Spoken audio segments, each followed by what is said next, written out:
for hosting the cabinet secretaries who are usually invited to the chamber or to appear before the House to give comprehensive responses to a number of concerns that are usually forwarded to their ministries prior their appearance on the particular day. And so this morning, the cabinet secretaries that are expected to appear, with whom they have confirmed that they will be showing up. There are 2 cabinet secretaries who were invited for this morning sitting. That is the Cabinet Secretary for Water, Sanitation and Irrigation. This is the Cabinet Secretary for Water, Sanitation and Irrigation, Eric Muga Mureithi. And he will be coming to respond to a question that was forwarded to him or to the ministry for response and also explanation. And this is a question that will be coming from the Senator for Kilifi County, Honorable Stewart Madzayo. This is a question that revolves around the Sabaki Water Project in Kilifi County and Mombasa County. And this, the Honorable Senator will be seeking to understand from the Cabinet Secretary regarding the status of that particular water project. And also the Senator will also want to understand when the project will start, as well as when the project will end. That is the timelines for the implementation of that particular project. But on your screens, we can see the procession of the Speaker right outside the chamber on the red aisle, that is red carpet aisle that is leading into the chamber. That is the Speaker of the Senate, Honorable Amason Jeffa Kingi. The mess right ahead of him, a symbol of authority of the House and of the Speaker. So you will now allow me to hand you over to this live broadcast. Good morning.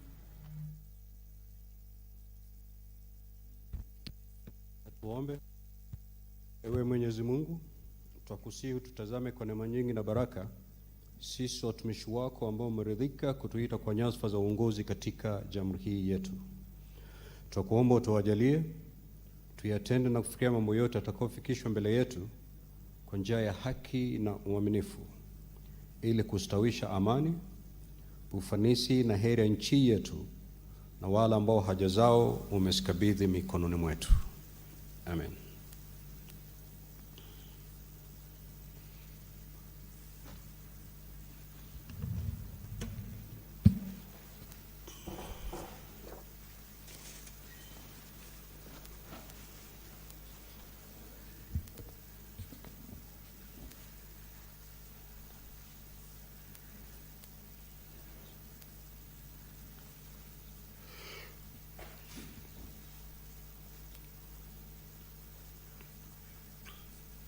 Clerk, we have quorum.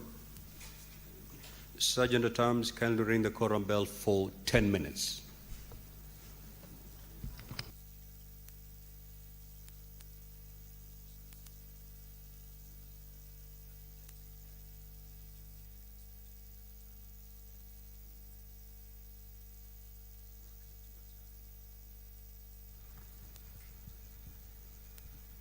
So the prayer has been said and the chair taken. However, there is a quorum hitch at the commencement of the sitting of the Senate.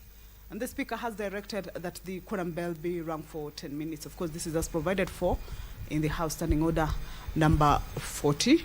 And as we wait for the members of the Senate to make their way into the chamber, we shall continue to take a look at the business that they shall be transacting once the House quorates this Wednesday morning. Earlier on, I had indicated that being a Wednesday morning, as is the tradition of the Senate hosts cabinet secretaries, a day that is allocated for the cabinet secretaries to be able to appear before the Senate chambers or on the floor of the Senate to respond to various concerns that are normally forwarded to the ministries prior the day that the cabinet secretary appears. And these concerns are matters around, could be matters related to county, inter-county, national, regional, or even international concerns. So once the cabinet secretaries appear before the House, then they usually, or they are expected to give a comprehensive response to those concerns that the members of the Senate forward to the ministry. And we can see right next to the speaker's seat, there is the podium or the stand where once the cabinet secretaries are ushered in and welcome to be able to give their responses, then they shall be taking that particular position to be able to address or talk to the senators. So 2 cabinet secretaries are expected to appear this morning. The cabinet secretary for water, sanitation and irrigation, Eric Mugamureithi, is already within the parliament precincts. So once the House corrects and business commences, then the CS will be ushered into the chamber to be able to give his responses. The question that he is coming to respond to is a question by the Honorable Senator for Kilifi County, Honorable Stewart Madzayo, a concern regarding the project, the Sabaki water project. He will be seeking to understand its status and also when it will be starting and when it will also be ending. But of course, we understand that much as this is a question from one senator, there is an opportunity for other senators to be able to weigh in on this matter, of course, to ask supplementary questions, but the ones that are related to the primary question. So this is the one question, only one question that the CS for water will be responding to. And of course, more questions are expected to come from the floor, of course, in relation to this primary question.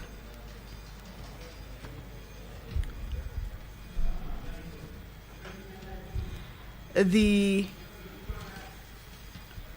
Cabinet Secretary for National Treasury and Economic Planning, John Mbadi, is also expected to appear before the Senate chambers this morning. There are about 4 questions that the Cabinet Secretary will be responding to. 5 questions. One of the questions is from the Senator for Kisumu County, Professor Tom Ojenda.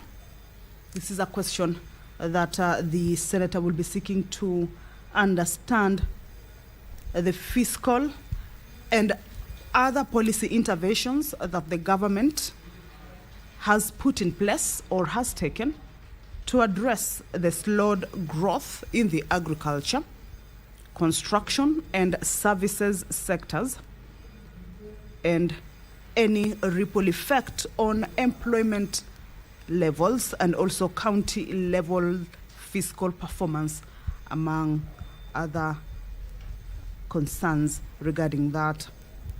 Also, the Cabinet Secretary will be required to respond to whether there are any safeguards that have been put in place to ensure that the government's fiscal consolidation program does not undermine the state's obligation under Article 43 of the Constitution, which guarantees specific economic and social rights to every person.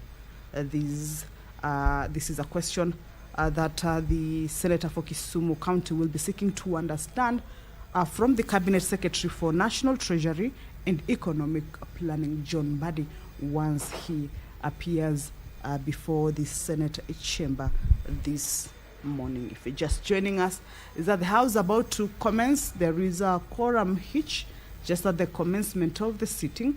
The quorum at the commencement of a sitting up of the Senate, as provided for in the House Standing Order number 39, is 15. And of course, if that quorum is not present, then Standing Order number 40 indicates that a quorum bell shall be on for 10 minutes to give room to members to be able to make their way into the House and allow the House attain that much needed quorum for it to be able to commence. And at the entrance of the Senate chambers, I can see more members making their way into the House. We believe in a short while that quorum shall be attained for the House to be able to transact that business which has been lined up for consideration this morning.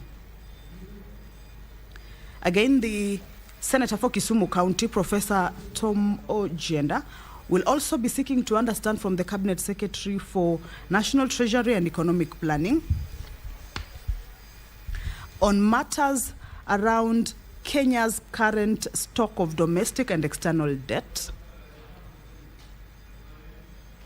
and also the debt to GDP ratio, that is the debt to the gross domestic product ratio. On the same breath, the Senator will also want the Cabinet Secretary to indicate if there are any measures that have been put in place to ensure that funds raised through borrowing are utilized effectively and translate into tangible development outcomes across the country. More members are making their way into the House. We can see the Leader of the Majority Party, Honorable Senator Dan Maanzo, Honorable Senator Danson Mungatana. More members are making their way into the chamber just in a few minutes. That quorum will be attained for the business of the Senate to be able to commence. Regarding the question on the country's current stock of domestic and external debt, the Senator for Kisumu County will also want the Cabinet Secretary to expound on whether the National Treasury could consider developing a publicly accessible tracker that links each debt facility to its corresponding development outcomes.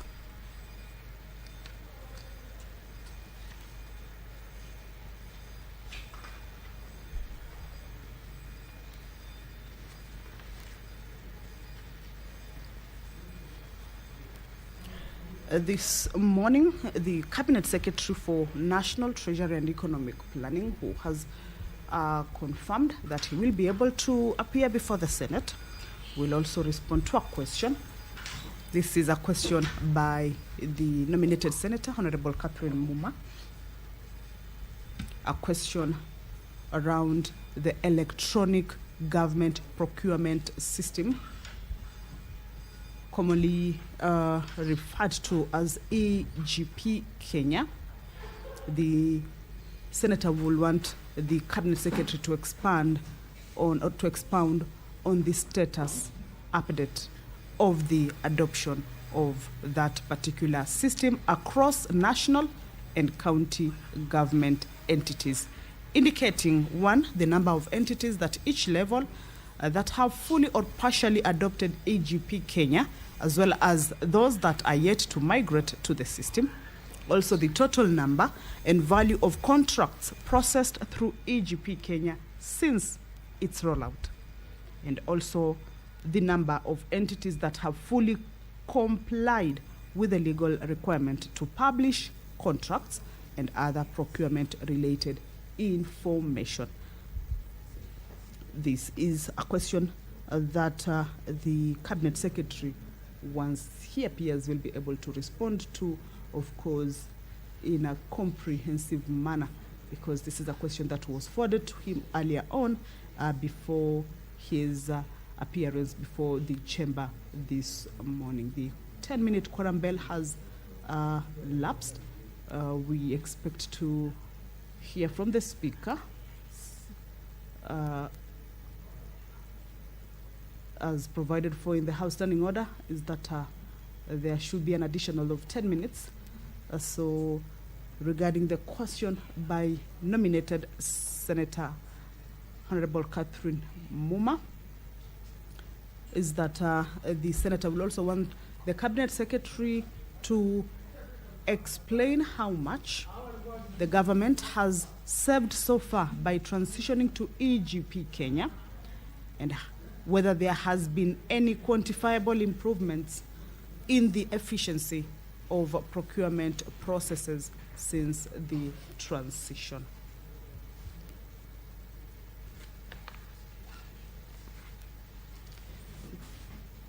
The nominated Senator for The nominated Senator, Honorable Hamida Kibwana, also has a question this morning for the Cabinet Secretary for National Treasury and Economic Planning.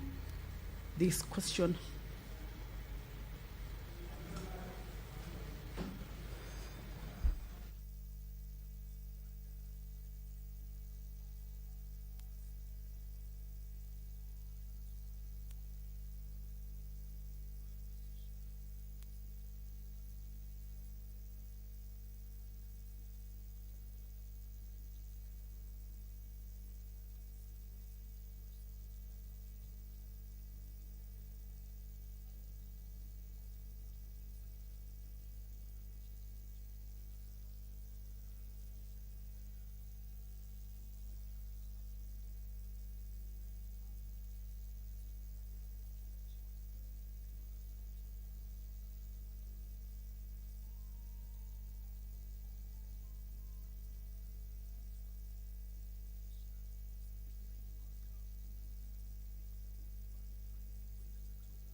So a further 10-minute quorum bell has been added for more members to be able to join their colleagues in the chamber.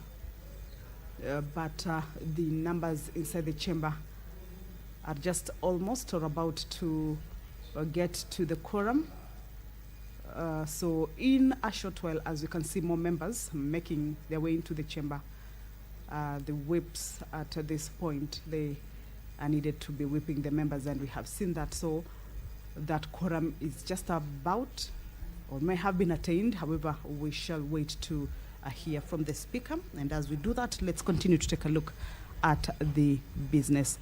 The senators this morning will be hosting two cabinet secretaries. The Cabinet Secretary for Water, Sanitation and Irrigation, Eric Muga Mureithi, who is already within the precincts of Parliament. Once the House begins or commences, or the sitting commences, then the Cabinet Secretary shall immediately be ushered in. Remember, that is the business that the members of the Senate normally conducts or transacts during the Wednesday morning sitting. So allow me to hand you over. Good morning. Honorable Senators, kindly settle down. Settle down. We do have quorum now, so we will proceed with the business of the day. Clerk, kindly call the first order. Order number 1, administration of oath. Order number 2, communication from the chair. There's one. Now, Honorable Senators, I'd like to acknowledge the presence of a visiting delegation of 5 teachers and 28 students from Kilimani Senior School in Nairobi County, who are seated in the public gallery this morning. The delegation is visiting the Senate for an academic exposition. On behalf of the Senate and on my own behalf, I extend a warm welcome to the delegation and wish them a fruitful visit. I will call upon Senator Eddy to extend a word of welcome to the school.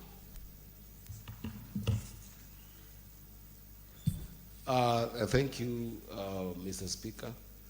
I think that this is a very special delegation to us as a House, especially because we have seen a number of things happening in our schools today that we didn't expect.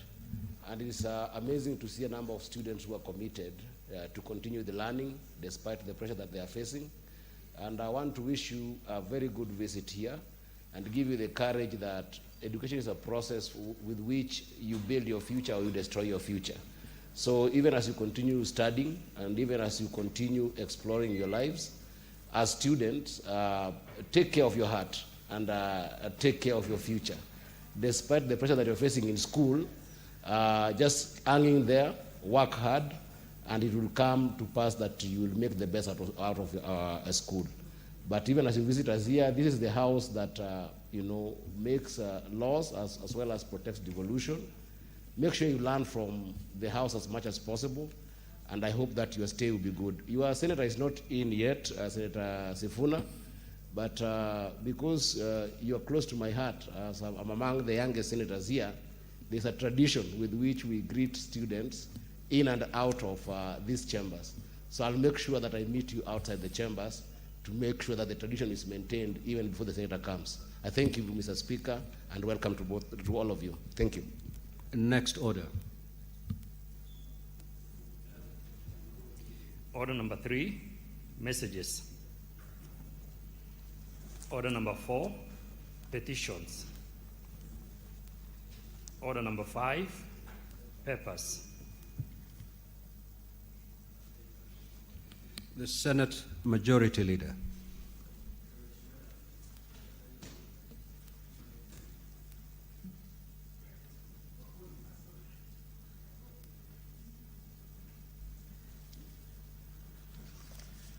Thank you, Honorable Speaker. I beg to lay the following paper on the table of the Senate today, Wednesday, 17th June 2026.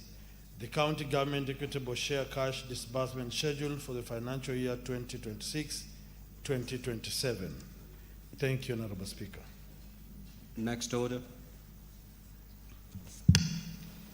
Order number 6, notices of motion. Senate Majority Leader.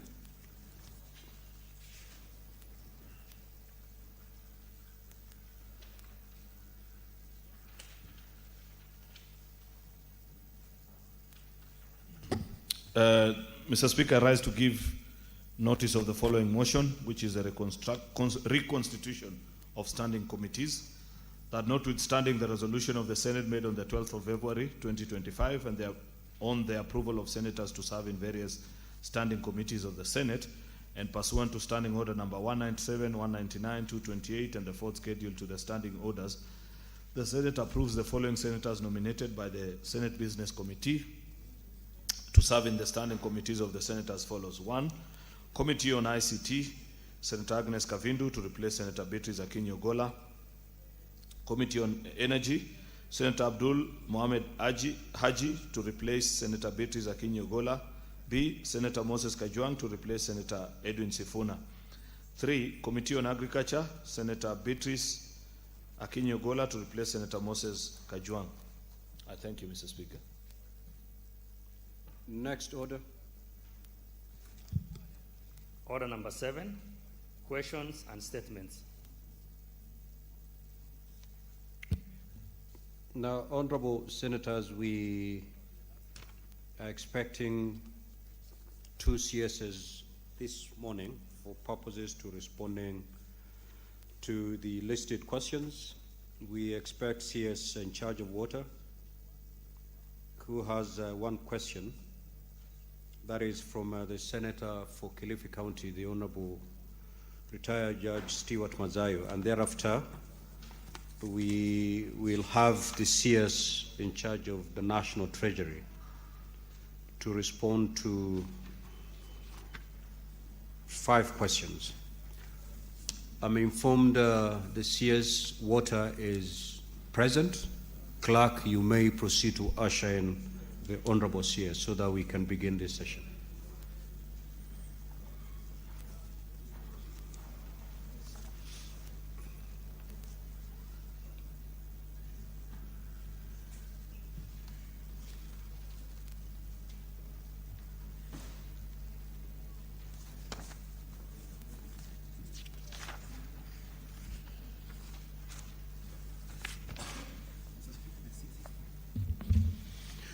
CS, welcome back to plenary of the Senate.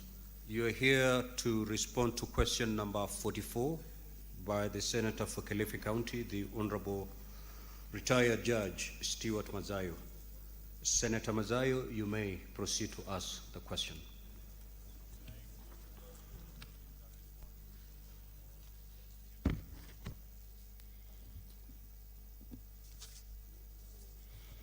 Asante, Mr. Speaker. Mstahiki Spika, swali langu ni kama lifuatavyo. Je, waziri wa maji, unaweza toa maelezo kuhusu utekelezaji wa mradi wa maji wa Sabaki katika kaunti ya Kilifi hadi Mombasa, ikiambatana na taarifa kuhusu mipango iliyopo ya ufadhili, kampuni husika katika utekelezaji, pamoja na ratiba ya kuanzishwa na kukamilishwa kwa mradi huo? Hilo ni swali la kwanza. La pili, Bwana Waziri, kama unaweza kueleza, mbali na mradi huo, na mikakati gani, una mikakati gani ambayo waziri yako, wizara yako imeweka ili kuhakikisha upatikanaji wa maji ya kutosha ya wakaazi wa kaunti ya Kilifi, hasa ikizingatiwa kuwa hali ya ukame inarudi mara kwa mara na athari zingine na mabadiliko ya tabia nchi inazidi kuongezeka? Na swali la mwisho, Bwana Waziri, je, unaweza pia kueleza ni hatua gani wizara yako imechukua kwa ushirikiano na serikali ya kaunti ya Kilifi kukarabati miundombinu ya usambazaji wa maji iliyoezeka katika kaunti hiyo? Asante Bwana Spika. Honorable CS, you may proceed to respond.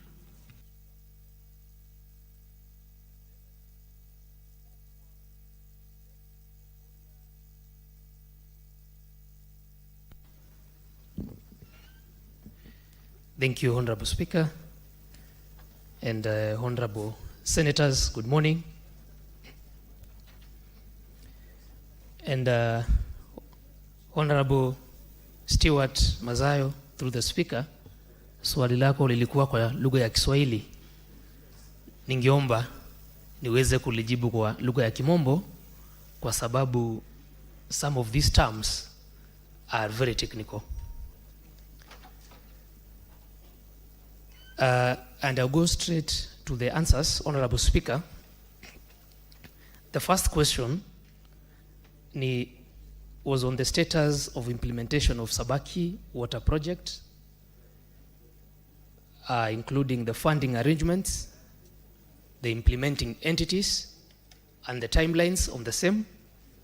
Honorable Speaker, I will respond by saying that the Sabaki water carrier and sanitation project is being implemented through a public-private partnership framework, and the ministry has received a privately initiated proposal, PIP, for the project in October 2024. Now, this is from a consortium comprising of Utility Partners 1 LLP Limited, a local firm, and Climate Fund Managers based in Netherlands, and NAFSI Limited based in South Africa. The project is currently at the negotiation stage, with discussions ongoing towards the signing of a project agreement, and PPP projects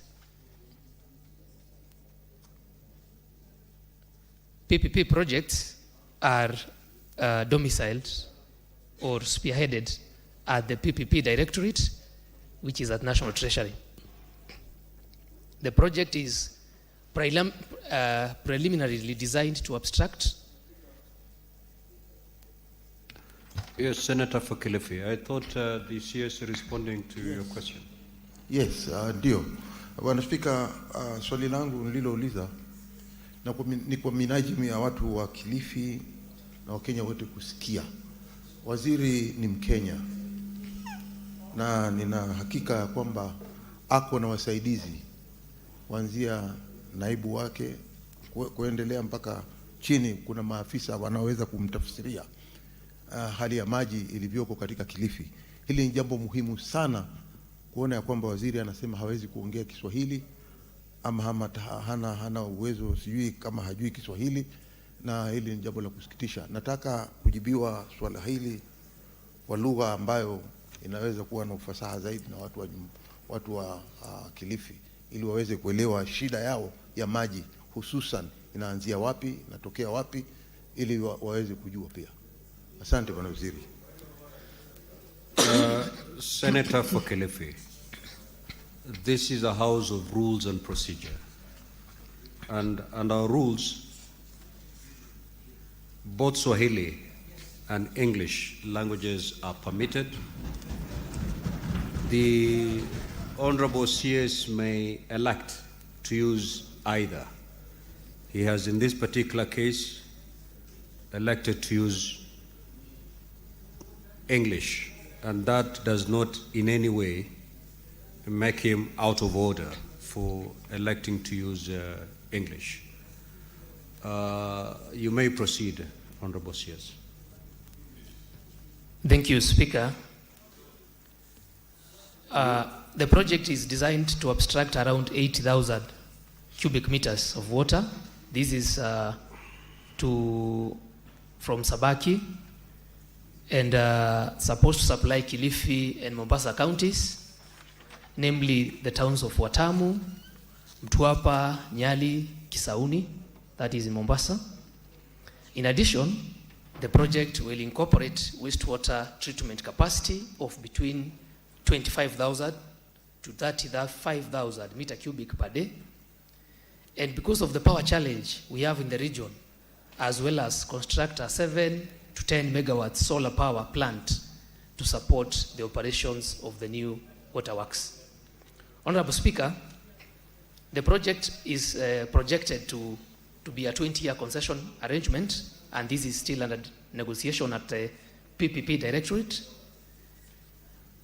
where the consortium will undertake investment, will do operations, and also do some last mile service delivery within agreed zones in collaboration with, of course, the practitioners, that is the water service providers, that is namely Kilifi, Mariakani Water and Sewerage Company, Malindi Water and Sanitation Company, and Mombasa Water and Sanitation Companies.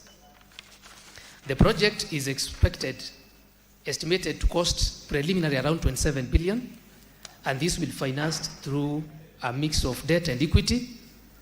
The project is currently, as earlier explained, being negotiated at the PPP Directorate, and this is subject to resolution of the outstanding legal and commercial requirements. Following the signing of the project agreement, the financial close is expected in accordance with applicable public-private partnership frameworks, that is typically within 12 months, and this is all subject to the fulfillment of the conditions precedent. The commencement will henceforth be communicated upon negotiations and agreed project structuring. The second question, Honorable Speaker, is the strategies in place to ensure adequate water supply in Kilifi County in light of recurring drought and climate change. Honorable Speaker, I consider myself as a person who is well versed with the Kilifi terrain, because one of the things the ministry is implementing is targeting key interventions to ensure that water supply in Kilifi County, and particularly in response to recurrent drought conditions and the increasing impacts. These are the areas of Ganze, the areas of Rabai, the areas of Kaloleni, the areas of Magarini, and the ministry, through our agency down there, that is Coast Water Works Development Agency, has undertaken water harvesting, some water storage, groundwater development interventions, and water tracking. And some of the plants done in the region include Kwadiki, Lutsangani, Kitaka, Chabasi water plants in the Rabai constituency, that is in the financial year 2024-2025.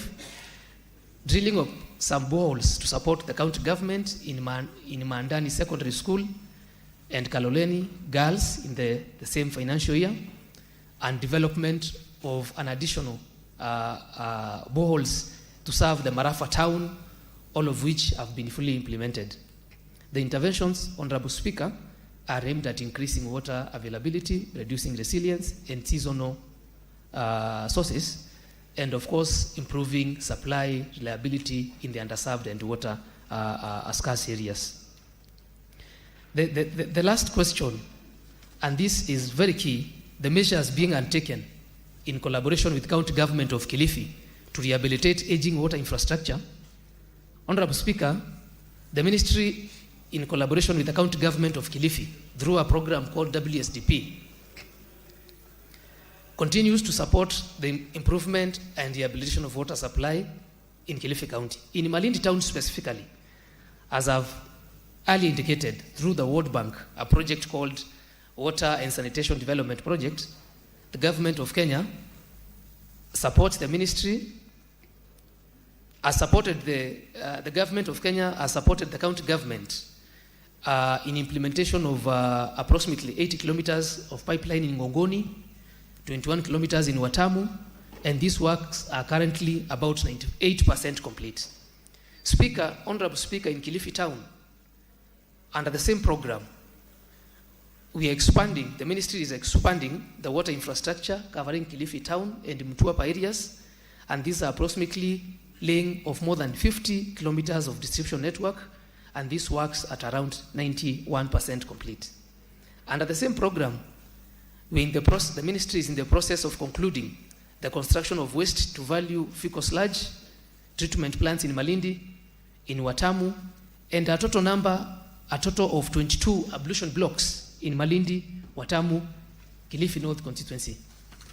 Honorable Speaker, in Watamu service area, under African Development Bank funded project called Kenya Towns Sustainable Water Supply and Sanitation Program, the Government of Kenya and the Government of Kenya funding, the ministry has undertaken expansion of around 32 kilometers of water pipeline networks within the region, and this is approximately 96% complete and expected to connect more than 300 new consumer connections. Honorable Speaker, all these efforts are being implemented through ongoing sector programs and investments aimed at upgrading distribution networks, improving system efficiency, and strengthening service delivery. In particular, Speaker, and as I conclude, the Sabaki Water Project and all the associated interventions highlighted here will significantly enhance existing infrastructure through the expansion of the networks, improvement of the distribution networks, particularly in targeted service areas, and any other needy areas, thereby addressing the challenges associated with aging infrastructure and increasing demand. As I conclude, Speaker, I would like to bring to the House attention that the Coast Region water supply is an intricate system. Due to lack of many rivers, the source, the Baricho well fields, that brings water from Baricho all the way to Malindi, then the Sabaki existing Kuria that comes to Mtuapa, Kilifi, then Mtuapa, and then terminates at Gutatu in Mombasa, North Mainland, is in a way connected to the water supply in Mombasa and the water supply in Kwale and also the regions of Watamu. Honorable Speaker, when the dams that we are building, including Moache, comes in, the water this is to assure the Honorable Senator, the water that comes from Kilifi and goes to Mombasa will not terminate in Kilifi County. And this will increase the water supply. Secondly, we have a challenge of tariff and power supply, especially as of the last few months, the cost of power to the 3 water service providers in the region, that is Malindi, Kilifi Water, and Mombasa, from the pumping cost at Baricho, because these are well filled, has been to a tune of around 60 to 70 million. We have just completed a 4.3 solar megawatts at Baricho, the power component has reduced by around 14 to 15 million every month. So the people of Kilifi are getting a reprieve. Thank you, Speaker. I submit. Senator for Kilifi, do you have any supplementary questions? Yes. You may proceed.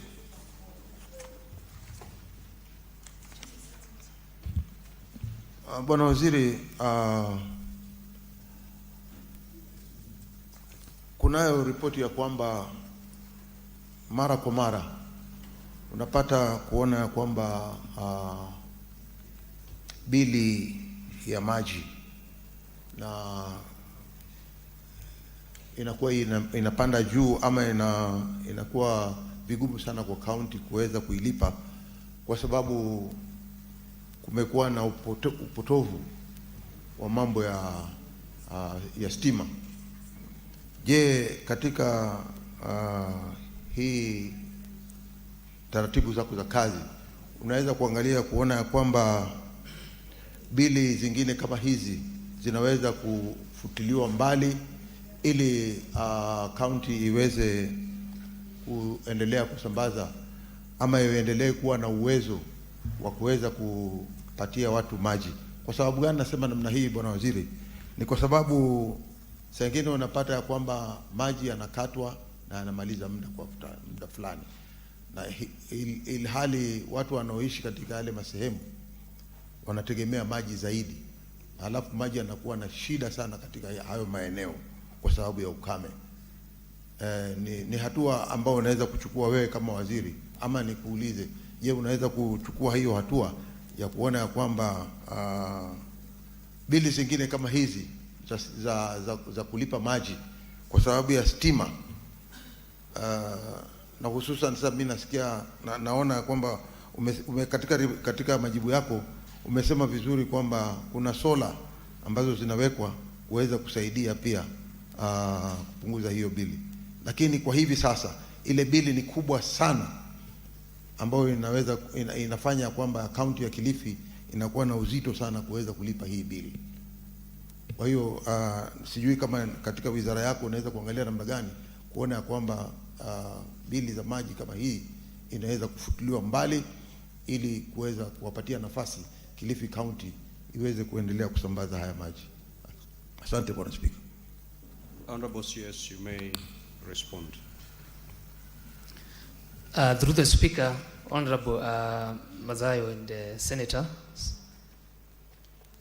the question you've asked is very, very, very prominent in the region. Myself, I am part of the team that has actually looked at the water systems in the coast region. And one of the challenges that rocks the coast region fervently is the pumping cost of water. Most of the water in Kilifi County originates from Sabaki well fields, where we have around 15 boreholes. These are pumped and taken to a collection point, and that water is pumped all the way to Gutatu, and it is also pumped all the way to Malindi through the Kakuyuni pipeline. And the Sabaki pipeline is the one that actually comes to Mombasa. The cost of power is between 60 to 70 million every month. That was before, around 4 or 5 months ago. But now, when we sat down with the leadership of the region, one of the issues we discussed was how to minimize this power. So you have adopted a hybrid system where we are using solar. So we have installed actually 4.3 megawatts of power as we speak today in Baricho at the Sabaki point, at the intake point. The requirement to offset the entire bill would be to do an additional around 6 megawatts of solar. That would actually now transition the pumping system from a hybrid system to now a purely solar-powered system. The measures of doing 4.3, commissioning the 4.3 megawatts power, has reduced that bill per month by around 15 million in the region. So where you are paying 60, we are now at the range of 44, 45 because of the fluctuations that we expect. The cost of the tariff that the people of Kilifi, that the tariff the people of Mombasa and the water service providers pay is based on 4 things: operations, maintenance, investment, that is expansion to greenfield areas because the areas are mushrooming, and then the payments of debt. And this bill now is the one that can be affected in future because the counties are allowed to do tariff reviews based on the prevailing conditions. Once we solarize everything, Honorable Senator, we will be okay to actually minimize that bill. Right now, the target is to give these people water, and this money we pay to Kenya Power. So when we cut that bill, that cost of pumping, as it can be proposed in this Sabaki, then we are okay, the bills can be revised accordingly. Thank you, Honorable Speaker. I submit. Senator Kavindu. Thank you, Mr. Speaker. My question to the CS is about Masinga Dam. In Masinga Dam, there's a spillway that is being constructed by the Kenyan, and it will take the land of my people about 600 meters, and they've not done any public participation. They don't know when they'll be compensated. So, Bwana CS, I wanted to know if you are aware of that and what you are going to do about it, because it will not be fair for the Kenyan people to raise that 1.5 spiralway meter wall, and the water will spill to the people. 2, I wanted to know what Senator you are going to do. It is the same question with just A and B. No. Mr. You Speaker. you can only have it at A and leave it there. Because it's very important what I want to ask, Mr. Speaker. My people have been in that area, dam site area, without water, clean water that they can use and their animals can use for so many years. And electricity. They are in darkness, and they supply Nairobi and many parts of Kenya with electricity, and they don't have electricity themselves. Thank you, Mr. Speaker. Senator Mwenda Gataya.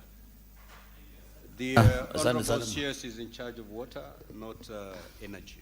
Asante sana Mheshimiwa Spika. Mheshimiwa Spika, ningependa kuuliza waziri wa maji. Yeye anajua na anafahamu kwamba kuna mradi ambao umekuwa na sisi. Bahati mzuri kwamba waziri ni jirani wa jimbo la Tharaka Nithi. Kuna mradi ambao ulikuwa unakusudiwa kusambaza maji sehemu za Marimanti, sehemu za Marawa. Na waziri anajua vizuri sana hizo ni sehemu ambazo ni kame zaidi na zimekumbwa na matatizo makubwa sana ya maji. Waziri, unafahamu vizuri sana tumetembelea huo mradi unaitwa Kimiki Kibunga, mradi wa maji. Tumepiga safari pale na Mheshimiwa Rais.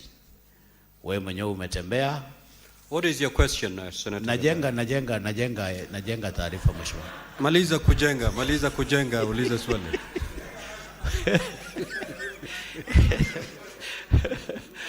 Najenga Mheshimiwa Speaker, tungependa kujua kama kwamba kuna pesa zozote zile ambazo, kwa sababu wakaaji wa hizo area ambazo zilikuwa zinakusudiwa kupata maji bado wanahangaika.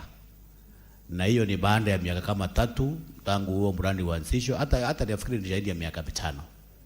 Sijui kama kuna taarifa yote ungetoa kuhakikishia watu wa Tharaka Nithi, sana sana wale ambao wanatazamiwa kufaidika na huo mradi wa maji, kama kuna mikakati yote wizara yako imefanya kuhakikisha kwamba watu wa Kibunga, watu wa Marimanti, watu wa Marawa wamepata maji ya kulima na ya kutumia nyumbani. Asante sana Mheshimiwa Speaker. Senator Manzo. Thank you, Mr. Speaker. Mr. Speaker, the CS is aware that the river is the one which becomes Sabaki River downstream, Mr. Speaker. And Mr. Speaker, I live somewhere near Athi in Makueni, where the CS has been constructing Thwake Dam. Some years pass by and Athi has no water at all, meaning Sabaki and Kilifi suffer as well. The main purpose of Thwake Dam was to ensure steady flow of water throughout the year, even to Sabaki and Kilifi. So, Mr. Speaker, I have only heard rumors. I would like the minister to confirm what is the status of Thwake Dam now that nothing has happened for the last 4 years. And it's not in the current budget, it's not in the committee of supply. When are we going to get funds to complete Thwake Dam so that the people in Kilifi can also have steady flow of water? I thank you, Mr. Speaker. Senator Mungatana. Thank you, Mr. Speaker. Mr. Speaker, this is a 27 billion project that is being carried under the PPP framework. The minister knows that under Schedule 4, which lists out the distribution of the duties between the national government and the county governments, that if you refer to rule number 11, you will see, and Minister, I want to read for you, that county public works and services, including stormwater management systems in built-up areas, and B, water and sanitation services. These are duties for county governments. And we as senators, our business is to protect county governments. So I wanted Minister to tell us, this project, you say, is going to affect the county government of Kilifi, the county government of Mombasa. In this negotiation, in this contracting framework, have you involved these two counties? Have you involved the county assemblies? Have those matters been taken before those two assemblies? Because this is where the problem is. You do functions that are not yours. You are not giving money to the counties to do those functions, and then the people are not aware what is happening. Can I hear from you, Mr. Waziri, whether the counties have been involved as they should? I thank you, Mr. Speaker. Senator Eddie Okech. Mr. Speaker, the question that was asked by the Senator of Kilifi is a very important question, especially because the WSPs in Kilifi County, Mr. Speaker, face a lot of challenges with regards to the bills that they get from the waterworks in that area. And Mr. Speaker, this is akin to what's happening in Migori County, because Migori County, we have got Miwasco as the cornerstone water service provider in Migori County.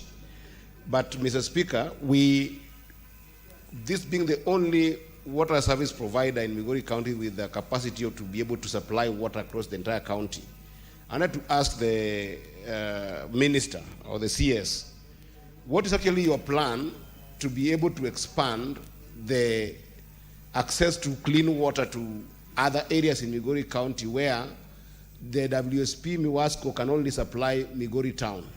Migori County has got a population of over 1.2 million people, and this only supplies about 10,000 households only that get built here. Places like Nyatike would need proper ministerial intervention in terms of having sunk boreholes by the ministry that can do something beyond the county. So what is your plan in this financial year to ensure that Nyatike, Kuria East, Kuria West, the drier areas where WSP like Miwaso cannot be able to get to, are going to have clean water in this next financial year?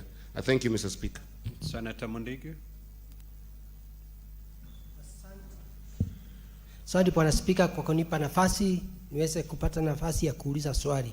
Bwana Waziri, katika Embu County, Mbeere South, Mbeere North imekuwa ni area ya ukame. Sasa ni miaka 3 kwa hizo sub county mbili, miradi 2 ikiwa imeanza. Mbeere South kutoka Kiritire, kutoka Kamburu kwenda Kiritire ni miaka 3. Kutoka Mbeere North Kanywambora water project ni miaka 2. Tunataka kujua kasi itaisha lini, kwa sababu contractor walikuja wakaanza na wakatoroka, na pia kila mradi iko na pesa ngapi? Asante Bwana Spika. Senator Wambua. Thank you, Mr. Speaker. Mr. Speaker, you know, people are becoming clever. I'll try to be, but don't stop me, Mr. Speaker, I plead. I've heard Senator Kavindu saying that she has question A and B. And I've heard Senator from Tarakanidi saying that he's building something. Now, Mr. Speaker, mine is just one question. But even as I ask that question, I'm not really sure, Mr. Speaker, the issue that the senator for Kilifi raised was really addressed. The issue of the inability of the county government of Kilifi to service the bill for that project, the bill that has been slapped to the county government. If the minister can look into that, I think that would be a better way of doing it. But while at it, Mr. Speaker, in Kitui County, every time you mention Kitui and water in the same sentence, a resident of Kitui, even if they are dead asleep, they will wake up. The CS has mentioned that the people of Kitui will benefit from the Sabaki project. But even as we wait to benefit from that project, we have our own projects. The president himself, on record and in public, promised the completion of Umar Dam in Kitui, which was messed up by your predecessor, the Minister for Water then, Charity Ngilu. And the president promised that they put money into it, and by February this year, the people of Kitui will be drawing water from the Umar Dam. How far are we with that project? I thank you, Mr. Speaker. Senator Wakole.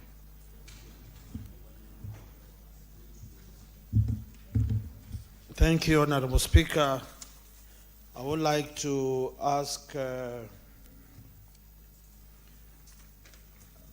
distinguished CS the following question. The Koika project, water project that originates at the top of Mount Elgon, what are you doing to involve or to ensure that the service lines passing through Mukuyuni, pass through Mukuyuni and Teremi wards of Kabuchai constituency, as well as the areas of Kapkerwa, Kabuku, Kubra, Masaek, and Kaptunguru areas of Mount Elgon cascading down to Kandui constituency at large? Thank you, Honorable Speaker.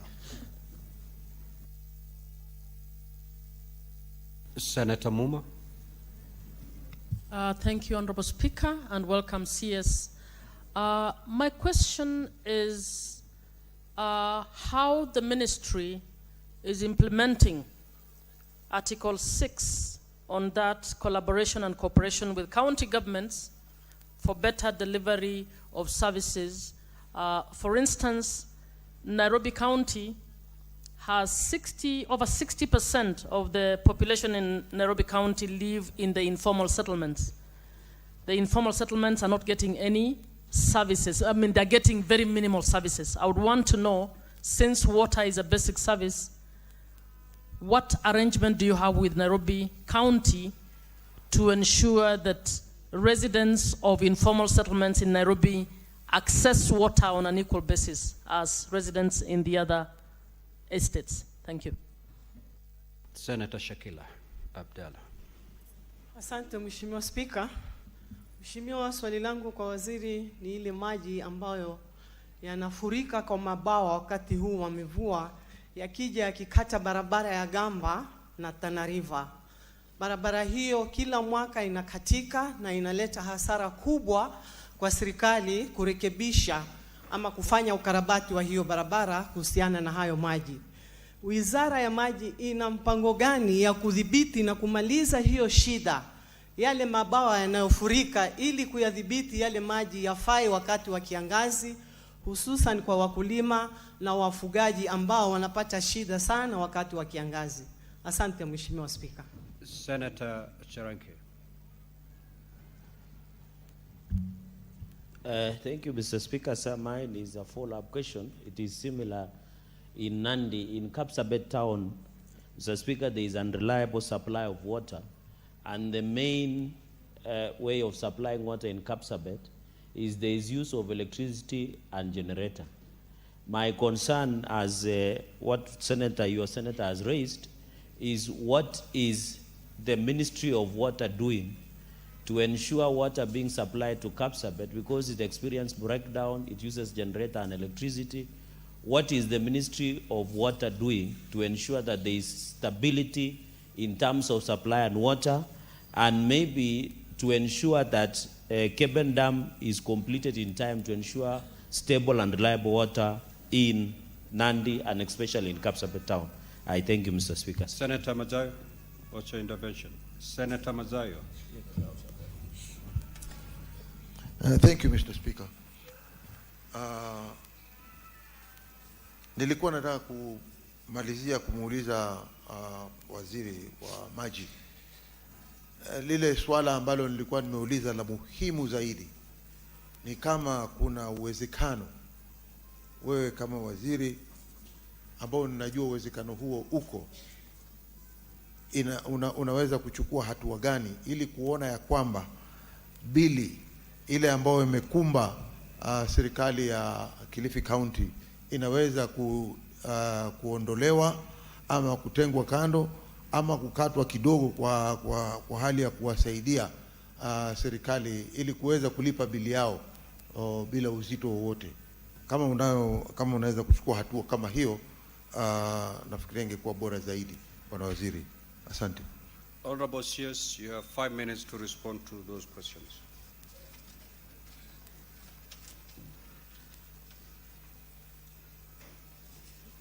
Thank you, Speaker, and thank you, Honorable Senators, for your questions. There was a question on Masinga Dam and KenGen and Power. Honorable Senator Kavindu, that is domiciled in the Ministry of Energy, please. The dam is also in the Ministry of Energy. It's an energy producing. The purpose of that dam was to produce hydroelectric power, built in the 1970s. There was a question by Honorable Senator Mwenda Ataya Tharaka-Nithi about the Kibunga Kakimiki. The good thing is I've also been on this project myself. I've worked there, and this is to assure the Senator that there is some resources provided in the year 2026-2027 to continue implementing the project. The question by Honorable Mugatana on the fact that water is a devolved function. Honorable Mugatana, water being a devolved function, the responsibility, the mandate to provide the service to the people at the consumer point is domiciled at the county government. The ministry, through the water works development agencies, have a responsibility to build the inter-county bulk water supply and develop sources. And the project, the Sabaki PPP project, water supply and sanitation project, is on the development stage. So public participation is part and parcel of that process. So far, we have engaged the water service providers to inform them that this is on the pipeline as is required for us. And the counties, the amount that was mentioned is an estimate, engineer's estimate. When the PPP directorate does its work, the projects get to project development, and the proponent now given a go-ahead, we will have a finalized detail. But public participation and engagement of county governments will be key, because these are the partakers of this particular resource when the time is done. Senator Okech, I was in Migori and even met the leadership in Migori, because now we are doing projects like Kehancha under the National Urban. We have ongoing programs in Kegonga. Phase 1 is complete. We are now doing phase 2. We have projects in Awendo, and all these efforts are geared towards expanding the water supply scenario in Migori County. Senator Mudigi, your question was on water supply in Mbere North and Mbere South. You are well aware that we have 2 projects designed in that region.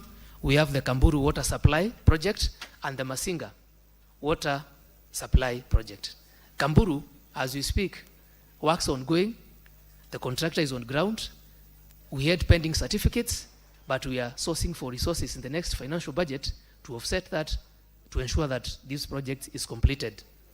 Senator Wambua, the discussion on the expansion of the mentioning Kitui and water in the same statement.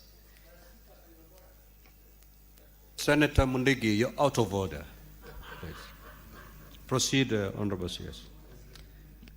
Kitui, this is a long-standing issue.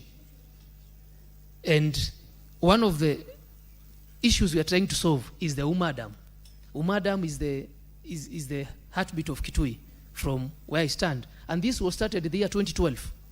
And this project actually stalled. But in 2023, Honorable Speaker, we have resumed doing this dam. And if you check the finances, for the last 2 years, resources have been allocated to this dam. So this, even if you check the 2026-2027, there are resources allocated to this dam. The ministry and the government is committed to ensure that these historical dams that have stored for far too long are completed, because we are very keen on water storage. Senator Wakoli, you talked about the Koika water project. This one is on design stage, phase 3. So the areas you have actually mentioned can be captured during a final detailed design. Senator Muga, you have talked about the collaboration between the county government of Nairobi and the national government. The national government has just completed the Northern Collector Tunnel. This is bringing 140 million liters on an optimal day to Nairobi County. And the counties of Kiambu, it is going as far as Machakos to Kinania, the Leather Turning Point, and the EPZ. In the informal settlement, the pipelines we are doing in the eastern side from Kabete to the western side, from Kabete, Karen, going all the way to Langata. We have a contractor about to commence that program, and it will benefit some of the informal settlements in that region. We have done the eastern pipeline all the way to Embakasi, and we are working with the French to actually increase water supply to these informal settlements. However, Honorable Speaker, I have to note that the last mile component is a support from the national government, because the last mile systems, the feeder lines that go to the consumer, is domiciled as a responsibility under the county government. There is a concern on the spillage of our dams, because it was asked in Swahili. Mimi najua mabomba ni dams, from what mabawa ni dams, bomba ni tanks. And this spillage happens for the safety of the people. First of all, when the dam is overtopped, that becomes a hazard to the people downstream. So dams have a spillway to ensure that when maximum storage capacity of the dam is achieved, water has a safe outlet downstream to prevent damage and loss of lives downstream. Now, the challenge is this spillage is causing destruction on the roads. And that is something we can look at and work with the Ministry of Transport to see how we can have properly done drains that are well concreted, so that water does not cause erosion of the roads and spill over on the tarmac pathways. Senator Cheregei, Nandi is the first county where I started my inspection, and I went to launch a treatment plant. That was my first assignment on this job. And we are doing a last mile component in Nandi, and unfortunately Nandi also has its own unique challenges. It is a hilly place. So the flow of water to highland settlements by gravity is a challenge. So most of your systems are on pumping schemes. Secondly, your Nandi is also a unique place because the amount of solar received in that region is not that much. So we are contemplating hybrid systems whereby you have partly solar and partly KPLC. Secondly, the Keben Dam designs have been done, completed. We're in the process of sourcing for resources. And you know now we are talking about even NIF, the National Infrastructure Fund, to develop these big dams. And that is also among and part of that list. The question by Senator Matsayo, and I take that to heart myself, having practiced in Kilifi. I know the pinch of that power bill. But now we have to ask ourselves, if we do not pay KPLC, we do not have water. The solution is to do power, solar systems in Baricho. Solar systems, we are not talking about it as government. We have actually put a 4.3 megawatts solar plant in Baricho. But we need to do an additional 6. And that has considerably, ask the people on ground, the cost that Kilifi was paying, Mombasa was paying, Malindi was paying, has actually gone down because we are saving 15 million every month. Honorable CS, I think the question by the Senator for Kilifi was, are you in a position to consider waiving the old bill as you come up with these solutions that you are now enumerating? Are you in a position to waive the old bill so that Kilifi and Mombasa counties can start on a clean slate going forward? I think that was the question. Honorable Speaker, thank you for that clarification. To waive a bill of that magnitude, I would require cabinet approval. So if they write, we can try to. But the old bills are to a tune of billions, that I know. I checked a while back, it's very high. The old bill. And we also have discussions with the Governor Mombasa, Governor Kilifi, and sometimes Governor Kwale to continually engage on this process to ensure that we streamline. Because the purpose of service is ensuring that those people in Ganze, Rabai, wako na maji. That is the purpose of service. Thank you, Speaker. I submit, sir. Thank you, Honorable CS. You may now take leave. Thank you so much. Thank you, Speaker. Thank you, Senators. Good day. Now, Honorable Senators, we will move to hear responses from the CS in charge of the National Treasury. Clerk, you may usher in the Honorable CS.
Honorable CS, welcome back to the Senate plenary. You're here to respond to 5 questions, starting with question number 028 by the Senator for Kisumu County, the Honorable Professor Tom Ojenda. Senator Tom Ojenda.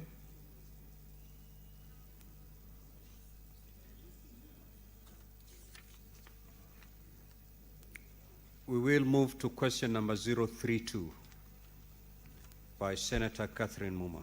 Senator Catherine, you may proceed to ask your question.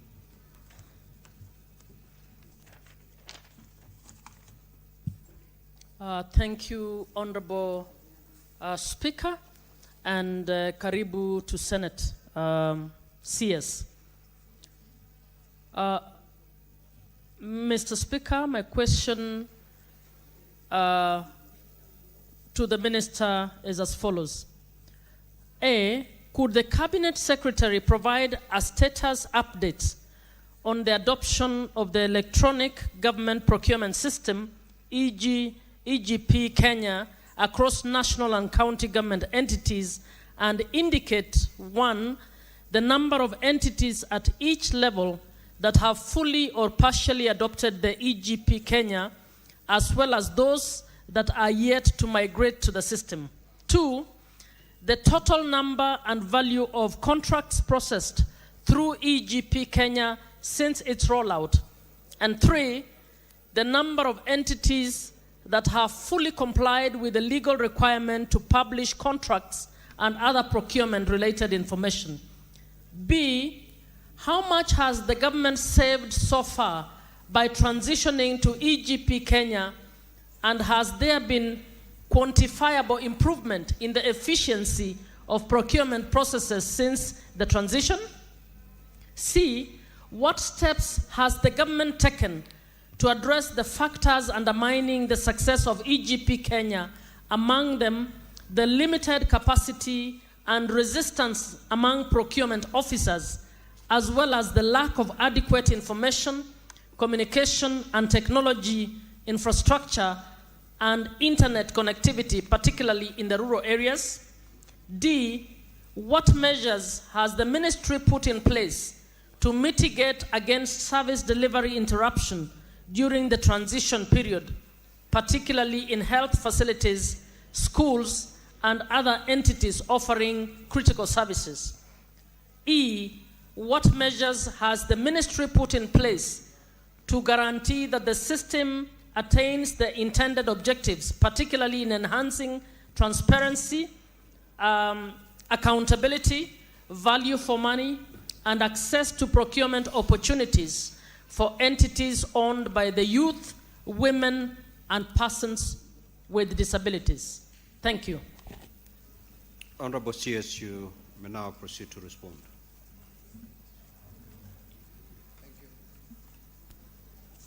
Thank you, Mr. Speaker. And once again, I want to thank you again and thank the Senate for inviting me once again to come to the Senate and answer to several questions. I will start by addressing question number 032, question that was raised by Senator Catherine Moma on the adoption of the Electronic Government Procurement System, EGP Kenya, across national and county government entities. And there are a number of other questions that are tied to that, but I will not again reread the questions because they have been read by the honorable member who has raised the question. So, Mr. Speaker and honorable members, the National Treasury officially launched the Electronic Government Procurement System on April 7, 2025, and directed that all public procuring entities should conduct procurement processes through EGP system effective from 1st July 2025. Mr. Speaker, as we all know, Article 227 of the Constitution requires a system of procurement that is fair, equitable, transparent, competitive, and cost-effective. And in compliance with this article of the Constitution, Parliament, in fact, indeed enacted the Public Procurement and Asset Disposal Act of 2015 with its attendant regulations in 2020. Mr. Speaker, EGP is a system that automates procurement processes from bid submission, tender opening to the tender award. And the system minimizes human interaction, which is the main objective of this system, which traditionally has been a major source of corruption, favoritism, and solicitation of facilitation fees. So, Mr. Speaker, the system, if I may just quickly describe it, is built on the open contracting data standard, which enables the publication of procurement data for public scrutiny and therefore strengthening accountability. Mr. Speaker, members, oversight bodies, suppliers, and the public can monitor the status of tenders from submission to award. The implementation and use of the EGP system will therefore result in reduced cost of goods, works, and services, increased transparency in procurement processes and practices, improved efficiency in procurement by minimizing the procurement cycle time and maximizing value for money, fostering accountability and transparency, and of course, improving confidentiality, integrity, and authenticity of transactions between procuring entities and suppliers. It will streamline procurement processes across the government through standardization of processes and practices. So, to address the first question that was asked, the number of entities at each level that have fully or partially adopted EGP system, as well as those that are yet to migrate to the system. As of May 2026, 1,543 number of public procuring entities had been registered and onboarded to EGP system. 679 in number of them have published their consolidated annual procurement plans in the EGP system. Now, the total number and value of contracts processed through EGP Kenya since its rollout, Mr. Speaker, has provided for in the EGP portal, which is indicated, a total of 9,772 in number of tenders have been published and 2,604 in number contracts published in the EGP, and the value of this contract is about 9 billion. But I want to just note that given that we are closing the financial year, we have seen a lot or an increased use of this platform, and as we speak, not less than 12 billion have been processed.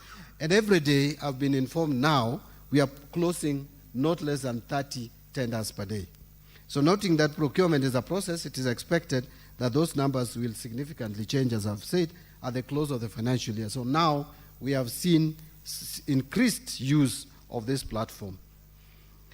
The number of entities that have fully complied with the legal requirement to publish contracts and other procurement-related information, Mr. Speaker, a total of 2,604 procuring entities have published their contracts in the EGP. How much has the government saved so far by transitioning to EGP Kenya, and has there been an improvement in the efficiency of procurement processes since the transition?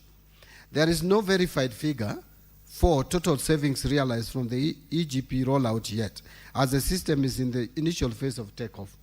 The numbers in most public sources remain projections or anticipated savings, not confirmed by independent audits. However, there are several qualitative and structural improvements reported so far in terms of reduced procurement times, cycle time, greater transparency, tighter integration with financial tax systems, and built-in audit trails.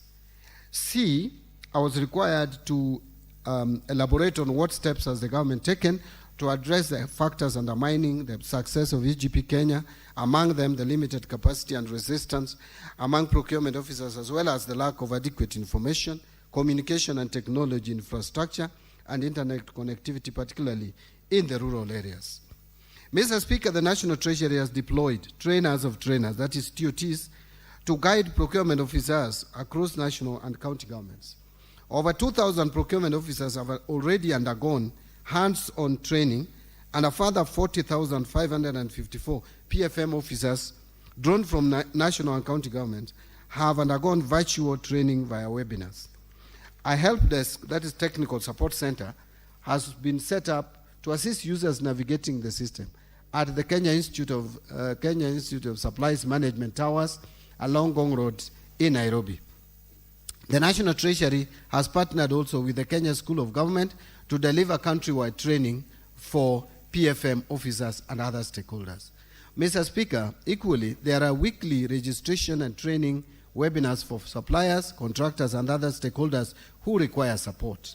The National Treasury has also signed an MOU with the Kenya National Chamber of Commerce and Industry to train suppliers in all counties in the Republic, and the trainings are ongoing. Manuals and user guides have also been uploaded on the EGP portal to support onboarding, and fiscal support points have been set up in all the Huduma centers across the country where potential suppliers and contractors can get in-person help with registration. So, Mr. Speaker, the EGP system is being integrated with other systems such as IFMIS, KRA, iTax, Business Registration Service, and population registries. This enhances authenticity for users and embeds EGP in broader government digital infrastructure. Number D, what measures has the ministry put in place to mitigate against service delivery interruption during the transition period, particularly in health facilities, schools, and other entities offering critical services? Mr. Speaker, the National Treasury did issue a public notice ahead of the rollout, informing all suppliers, contractors, and consultants about the EGP launch, with clear instructions to register and use the system. In that notice, the National Treasury emphasized that only procurements processed through EGP will be sanctioned and paid for going forward, which signaled a firm push to have entities comply rather than revert to the manual systems. To support suppliers, procuring entities, and other stakeholders, the National Treasury set up help desk support, weekly webinars, user manuals, and in-person assistance at all Huduma centers for onboarding to the platform. Number E, which is the last question, was what measures has the ministry put in place to guarantee that the system attains the intended objectives, particularly in enhancing transparency, value for money, and access to procurement opportunities for entities owned by the youth, women, and persons living with a disability? Mr. Speaker, the Kenyan government, primarily through the National Treasury and the Public Procurement Regulatory Authority, has put in place several measures to guarantee transparency, value for money, and access to procurement opportunities for entities owned by youth, women, and persons living with a disability.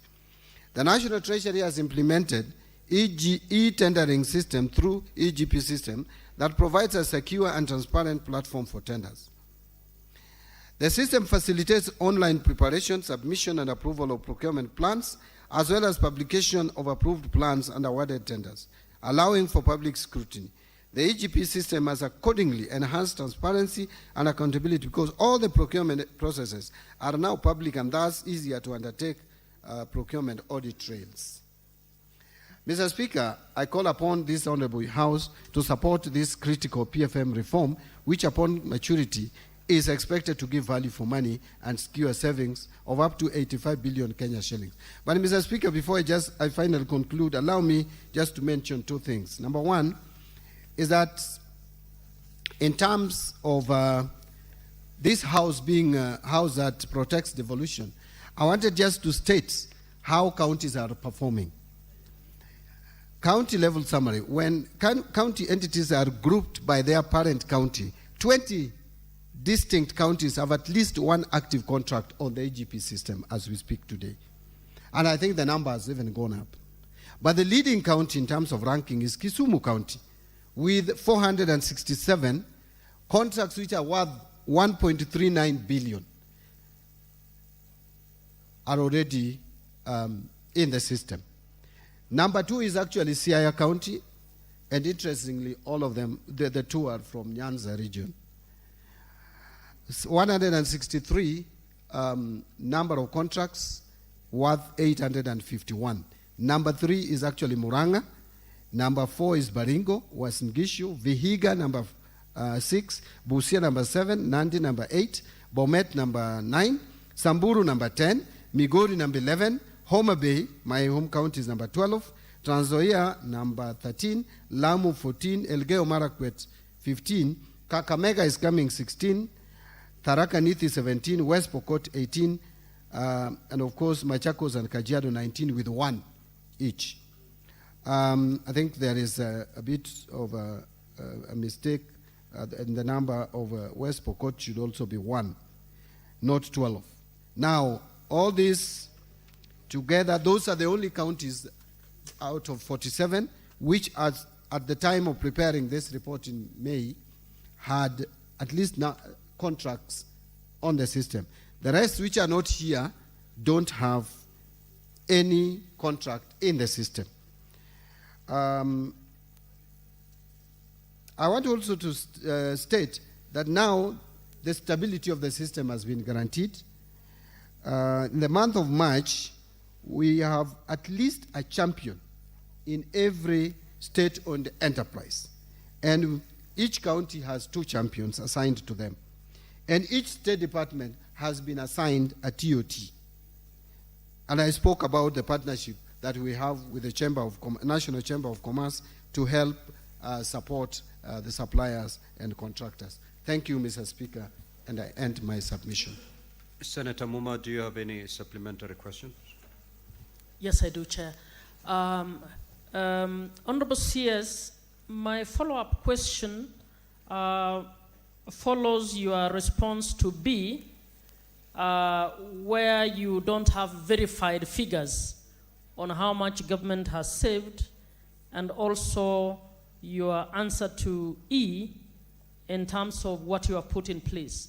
Has the National Treasury considered putting in place an impact evaluation mechanism so that the objectives you set out to, as you come up with different systems, can actually be evaluated and the impacts of what you're doing are verifiable through an independent mechanism? Have you considered such a thing?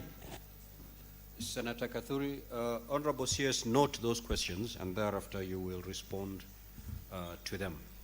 Thank you, Honorable Speaker. My question, Mr. Speaker, because question number B, which is how the government entities have been able to get this system. Mr. Speaker, the CS, during his budget speech, he indicated that from this July, there will be no procurement without NGP system.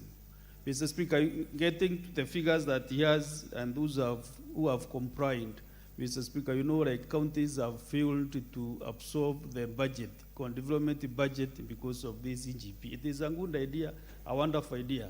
But then the implementation, I think, was really it was brought in a very hurried situation, Mr. Speaker. If the performance is not even 30% so far, how do we expect to utilize the development budget in the year 2026-2027, noting that the CS has already indicated there will be no procurement without using the NGP system? Thank you. Senator Osochi.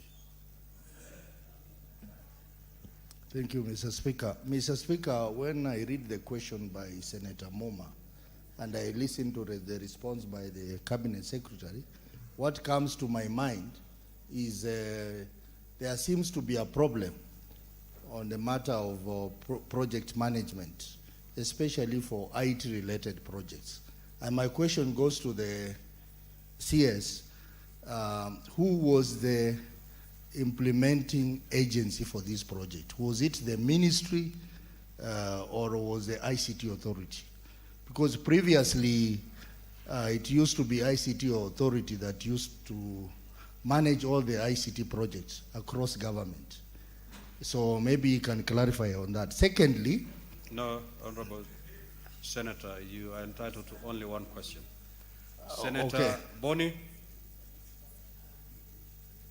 Senator Boni. Mr. Speaker, allow me to congratulate the CS for the ongoing automation of financial transactions as evidenced by eGPS and eCitizen. Hearing you, you want to make it more efficient and less corrupt, which is a good thing. But my question is this: government services are a right. So, in eCitizen, you have put a convenience fee. I pay for the right, and then you ask me to add you 50 shillings. Are you therefore saying that the official rate of corruption in this government is 50 shillings per transaction? And if it is, how much money has been collected as convenience fee, and who pockets this money? If the government is the one that receives the money, Mr. Speaker, the minister should give us evidence of the banking of the 50 shilling convenience fee.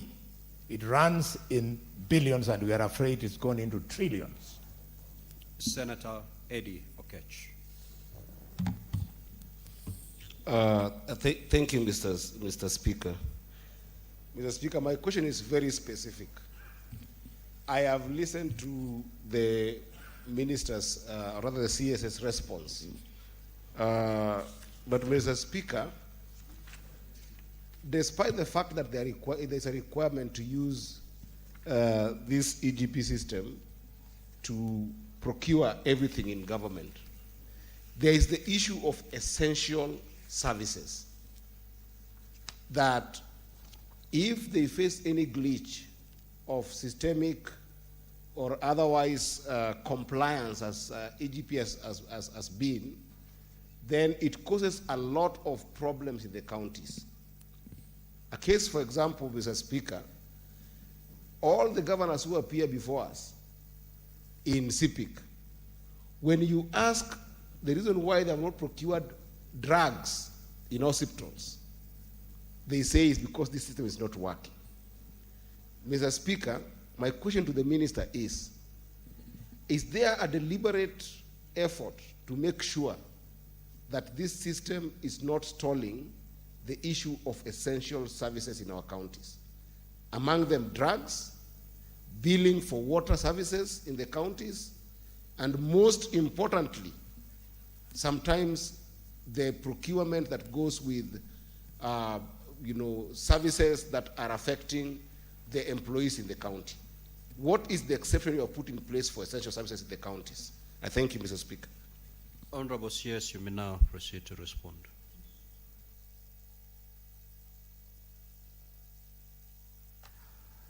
Thank you, Mr. Speaker, again for allowing me to address further supplementary questions by honorable senators. On the question by Honorable Catherine Muma, whether we have an impact evaluation mechanism, yes, we do. And I will tell you that the moment we close the financial year, we are going to do an assessment of how much we have been able to, in terms of approximation. It may not be exact because, again, these are more qualitative. But in the system, there is standardization of even pricing. That was one of those items in this system that really made the system a big improvement, that we have a way of looking at the average pricing so that you don't come with outrageous prices for commodities. Now the speaker. The speaker asked me before he became the speaker of the session that from July no county will be allowed to prepare to procure outside the EGP, and looking at the numbers, they don't look good. I think in the first year there was an attempt to frustrate the system, and many procuring entities, not even just at the county level alone, even at the national level, and including sometimes even at the National Treasury. I have been not very kind to some of my officers whom I thought were frustrating this system. And there was a thinking that probably this will just go away and that it will not be implemented. But as we progressed, they realized that we meant business. And I will tell you now, the acceptability of this system has increased a lot. That is why you can see now many and many procuring entities onboarding into the system. And we have communicated very clearly that beginning 1st July, there will be no excuse, because they used to talk about capacity. We have built the capacity. About the system now has been stabilized. So there is no excuse. The suppliers, the contractors now understand the system. And we have partnered with the Kenya National Chamber of Commerce and Industry to support and train the suppliers and contractors. Now, let me give you an example. I have talked about Kisumu. If Kisumu can onboard about 40% in terms of contracts onto EGP, 40%, what justification would other counties have not to onboard? Procurement or tender award amounting to 1.4 billion shillings. Kisumu County has already onboarded as at May.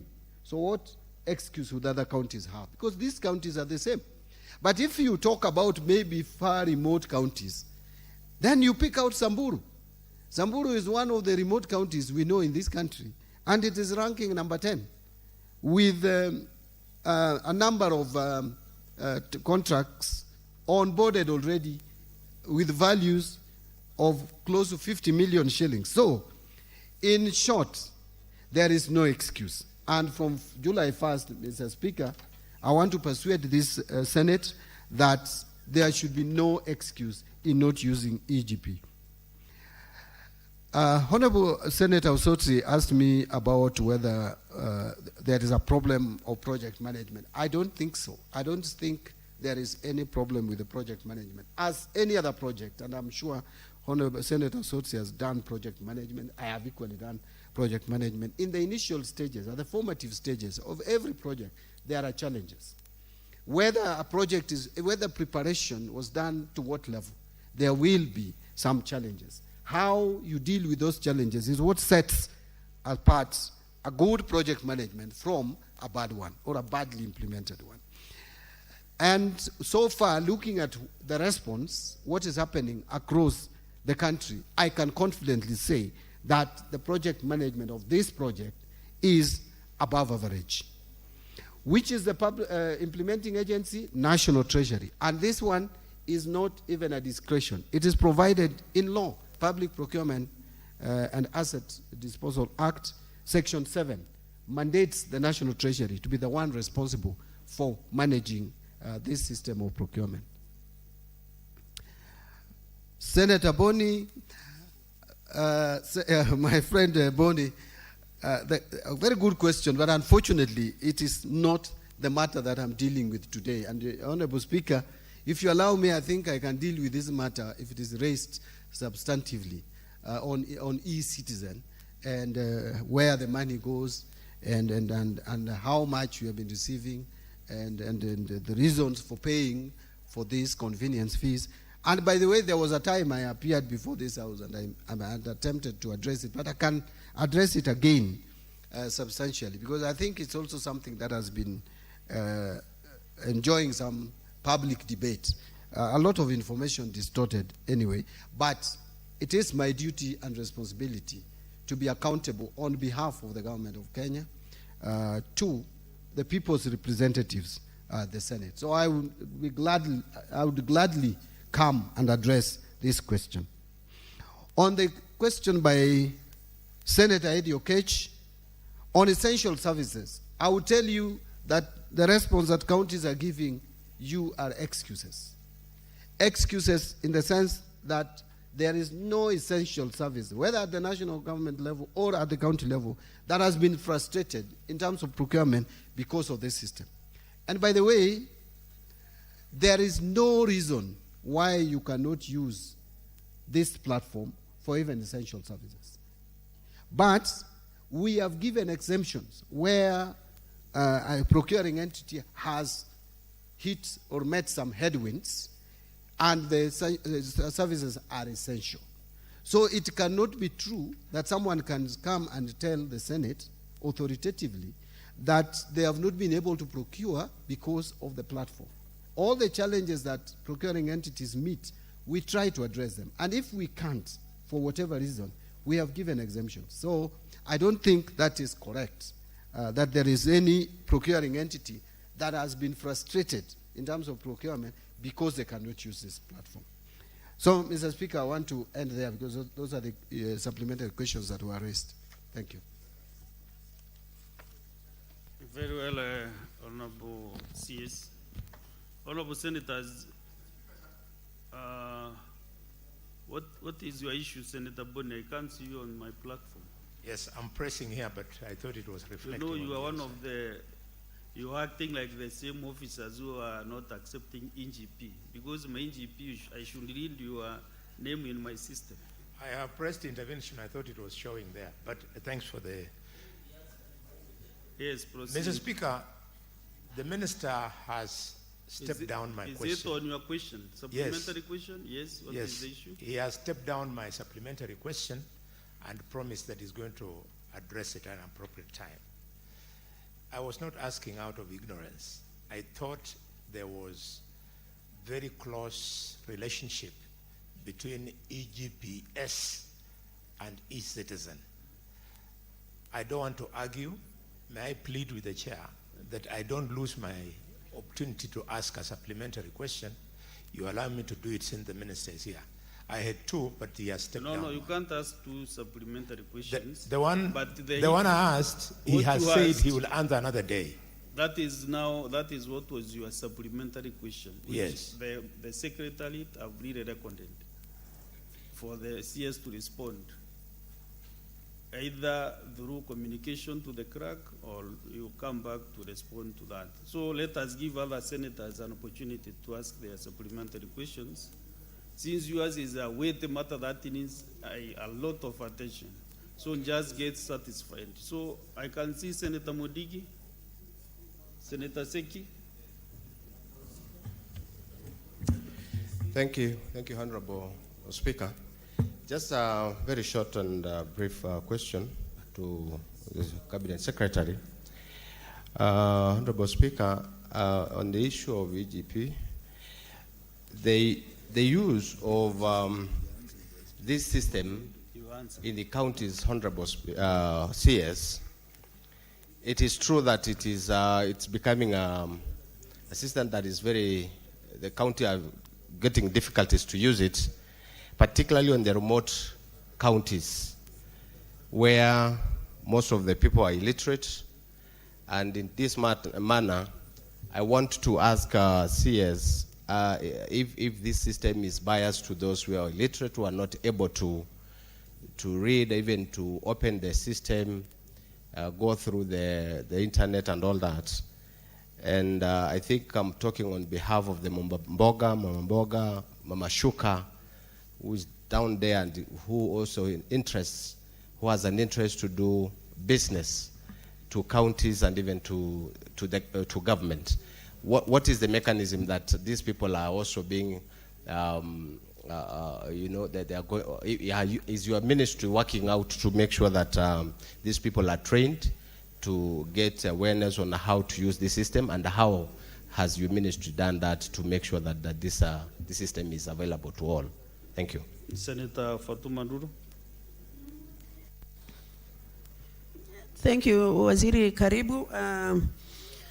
And you are really doing a good job in Treasury. Mr. Speaker, I want to find out, because there's a lot happening in the counties, where counties are actually taking overdrafts, loans, without actually approval from Treasury. And counties are losing a lot of money. For example, in my county, we have 3 months members of staff have not even gotten their salary. And the issues raised by the county government is that they have not been given budget allocation, which is not true. Penalties are there, and those penalties are borne by the county government. It's really a very serious matter that needs control. Engaging internationally with international companies as county governments. The law is very clear. Counties cannot engage international companies or countries outside Kenya without going Treasury. But these things are happening in our counties. And I think you really need to look into that. I thank you. So, what was your supplementary question? You know, you are taking advantage of this session to give you a speech on Isiolo.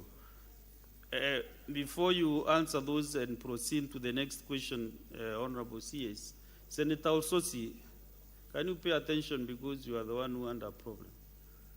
What was the issue that you raised on your supplementary question? You said you did not get the correct answer. Thank you, Mr. Speaker. Mr. Speaker, the CS answered my question, but I'm not satisfied with the answer, because I had indicated that when I read through the question and I listen to the CS, there seems to be a serious problem with the project management, especially for IT projects.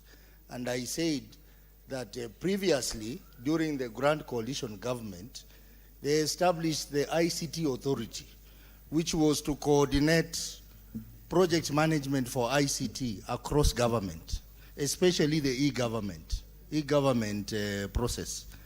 But now it looks like that is no longer the case, that each ministry is doing its own ICT project. And that could be the source of the problem. And I just wanted him to clarify on that. And further to that, if each ministry is doing its own project, then what is the work of ICT authority? Is a moribund department. So maybe my good friend CS can explain further on that, because we have had many projects in government which has had transitional issues. I think you saw. Your issue is very clear, Senator, so you'll be able to answer that. So, Waziri, can you kindly answer the two questions, and then we make progress? Thank you. Thank you, Mr. Speaker. Mr. Speaker, the first question, or the first additional supplementary question, came from Senator Seki, Senator for Kajiado, who actually asked me about the use of the system in counties and says us about the people who are illiterate. We train all suppliers and all contractors regardless of their academic understanding and qualifications. But I would tell Senator Seki that the manual system is worse for those who are illiterate. If you have participated in the procurement system in this country, and you see the kind of bulky documents that have been in use for tendering processes, the BQs and all those bulky documents which sometimes are carried in cartons, if you are illiterate, you can't fill them. So this system may also not be very friendly to people who are illiterate, but I am sure those who are illiterate would use people who at least can understand the system, the same way they were using other people to complete, or if I may say in Kiswahili, jaza for them, those bulky documents. So it is both. Whether if you are illiterate, you'll have challenge even whether it is manual or this system. But those who have difficulty in using the system for whatever reason in terms of understanding of IT, that is why we have the trainers doing the training. And we are doing even weekly webinars. Now, on Senator Fatuma, you asked me, although I don't want to run away from this question, even though it is a little bit not in addressing the question before us, but you asked about counties taking overdrafts without authority from the National Treasury. I think this is something we are trying to limit, so that counties don't have to really take loans from banks, because those financial institutions are very expensive. One. Two, there is no budget line. If you look at the budget lines of most of these counties, if not all, and this house, you interact, you have an opportunity to engage with the budgets for counties. There is no line item for those overdraft charges in terms of interest. But again, they go ahead and take. Whether we delay in disbursement, we have been really trying to disburse funds timeously. With the exception, yes, I know this month, we haven't disbursed the month of May and June. But we are working around the clock to make sure that next week, early next week, we will disburse the month of May. And we will try from the Treasury to make sure that we don't close the year with any funding to the counties, the same way we did with the 24-25 financial year. And again, I'm sure counties will appreciate that previously it used to be worse. And you can see nowadays we don't have many press conferences, Mr. Speaker, from the Council of Governors addressing the issue of delay in exchequer releases. In terms of signing international contracts, there is no entity in this country, no entity, whether it is national or county, if it is a public entity, which can enter into any contract in the Republic of Kenya without the approval, if there is financial element to it, without the National Treasury and the Attorney General. So if there is any county which is working outside that space, then they should be warned that what they are doing is criminal. On ICT Authority, we are working very closely with ICT Authority in implementation of IT projects. And Senator Osotsi, much as sometimes people exaggerates, I must say, because I've been around this grand coalition government. I was there, I was an assistant minister, and Kibaki regime. The truth of the matter is that in terms of ICT and IT, this government has done better than any other government before. In terms of onboarding services, in terms of use of IT systems, and you can see we have implemented something that has been the talk ever since, which we even had to put in the Constitution. And then finally we enacted a legal framework for it. That is the e-procurement. We have implemented, I saw some, I don't want to call them what I wanted to call them, but I saw some politician out there saying we will implement Treasury Single Account. We have already implemented Treasury Single Account with benefits to this country that if I had time, another time, I would expound on. And many others. Integrated human resource system has just been implemented. And I can go on and on. In terms of IT, onboarding of IT, we have done excellent. And we will continue even to do better. Thank you. Well, let's go now to the next question. We'll do question number 050. Mr. Speaker, 050 is by nominated Senator Aminda Kibwana.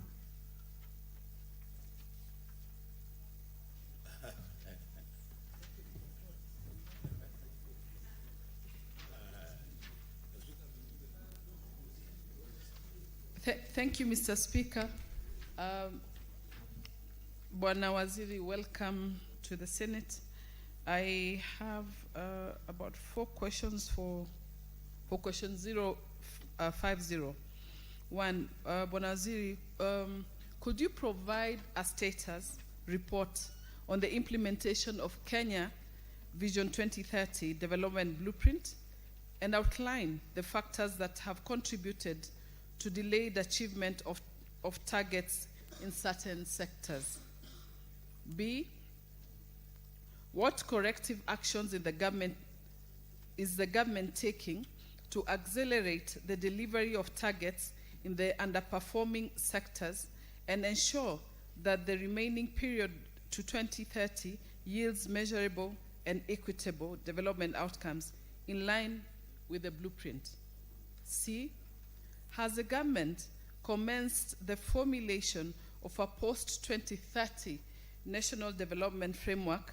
And if so, could the Cabinet Secretary disclose the status of the process and indicate when and how Parliament will be involved?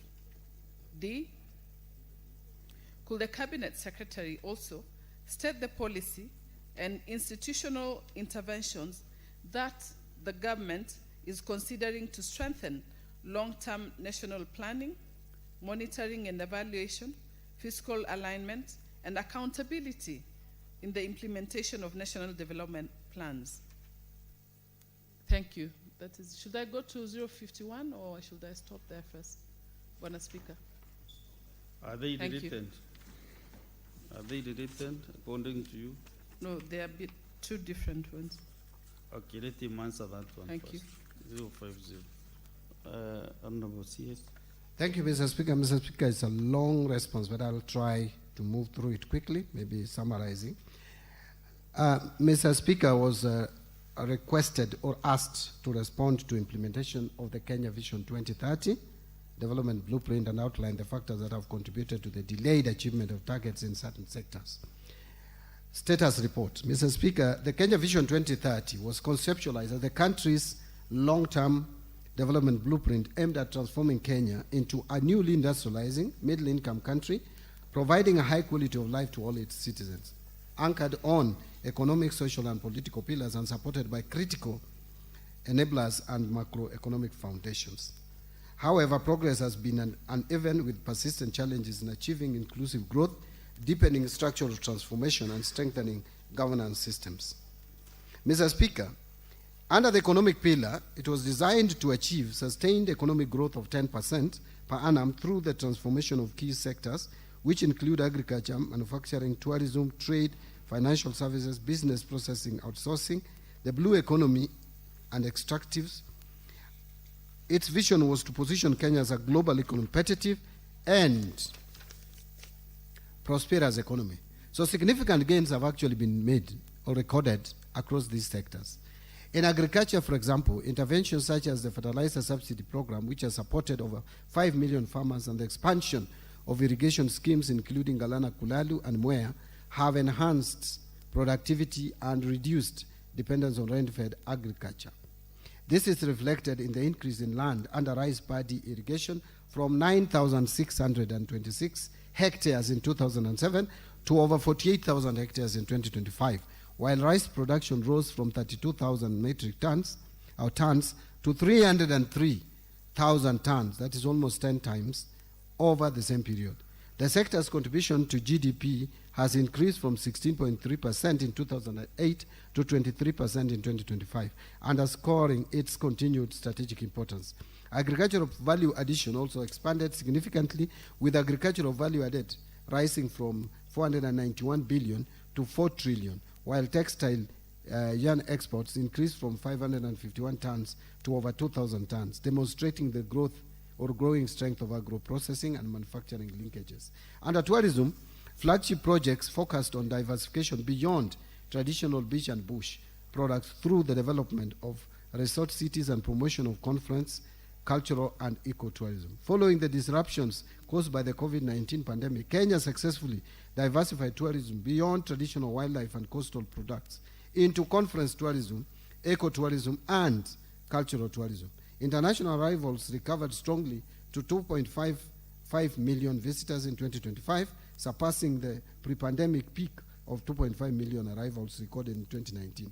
Investments in transport infrastructure, particularly the expansion of Jomo Kenyatta International Airport, have strengthened Kenya's competitiveness as a leading regional tourism and aviation hub.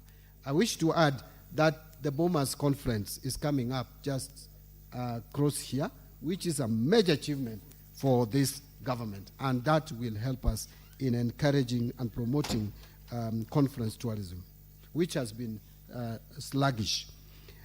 And Mr. Speaker, in industrialization, Kenya has made important progress through the establishment of special economic zones and the whole story. But let's hear the point of honor. Thank you, Mr. Speaker. Mr. Speaker, you know, the Cabinet Secretary has just come from the National Assembly where he read a budget. And he was raring to go, I could see. But Mr. Speaker, if I look at that response, it's a fairly detailed, very long response, and I know there are questions down there that would elicit an interaction between the CS and members. So if the senator who has sought the question has read the response and they are satisfied with it, Mr. Speaker, I would request that with the indulgence, we move to the next question so we can have some interaction before it is time for the CS to disappear. I thank you, Mr. Speaker. You are right, because looking at the response, which is almost 15 pages, and the way it is structured, the response must be learned verbatim. Therefore, Senator Aminda Kibwana, I know you are good reader and you have gone through this response. So if you are satisfied with the response, then the CS can just paraphrase, or we conclude that, and then we proceed to the next question.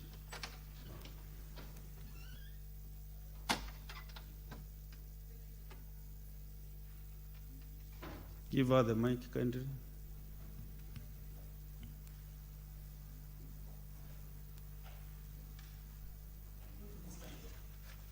Thank you, Mr. Speaker.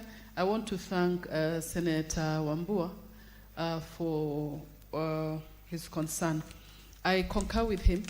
In fact, I thought the CS was just going to summarize, but then if he has to go through it all, then I'll be okay with it. In fact, yes, I went through it last night, and I think I'm satisfied. In fact, I wasn't even going to bog him down with any supplementary question because I'd already gone through it. So I concur. I think I can go to the next question.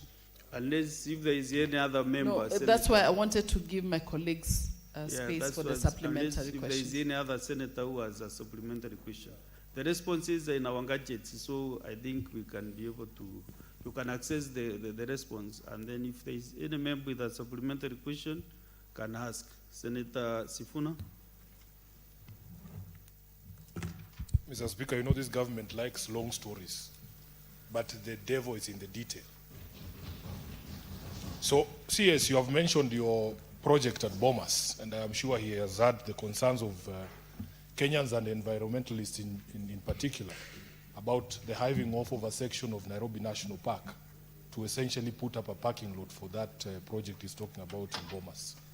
CS, now that you have spoken about it, can you tell the country what process was followed by this government to hive off a section of the Nairobi National Park for the Bomas project?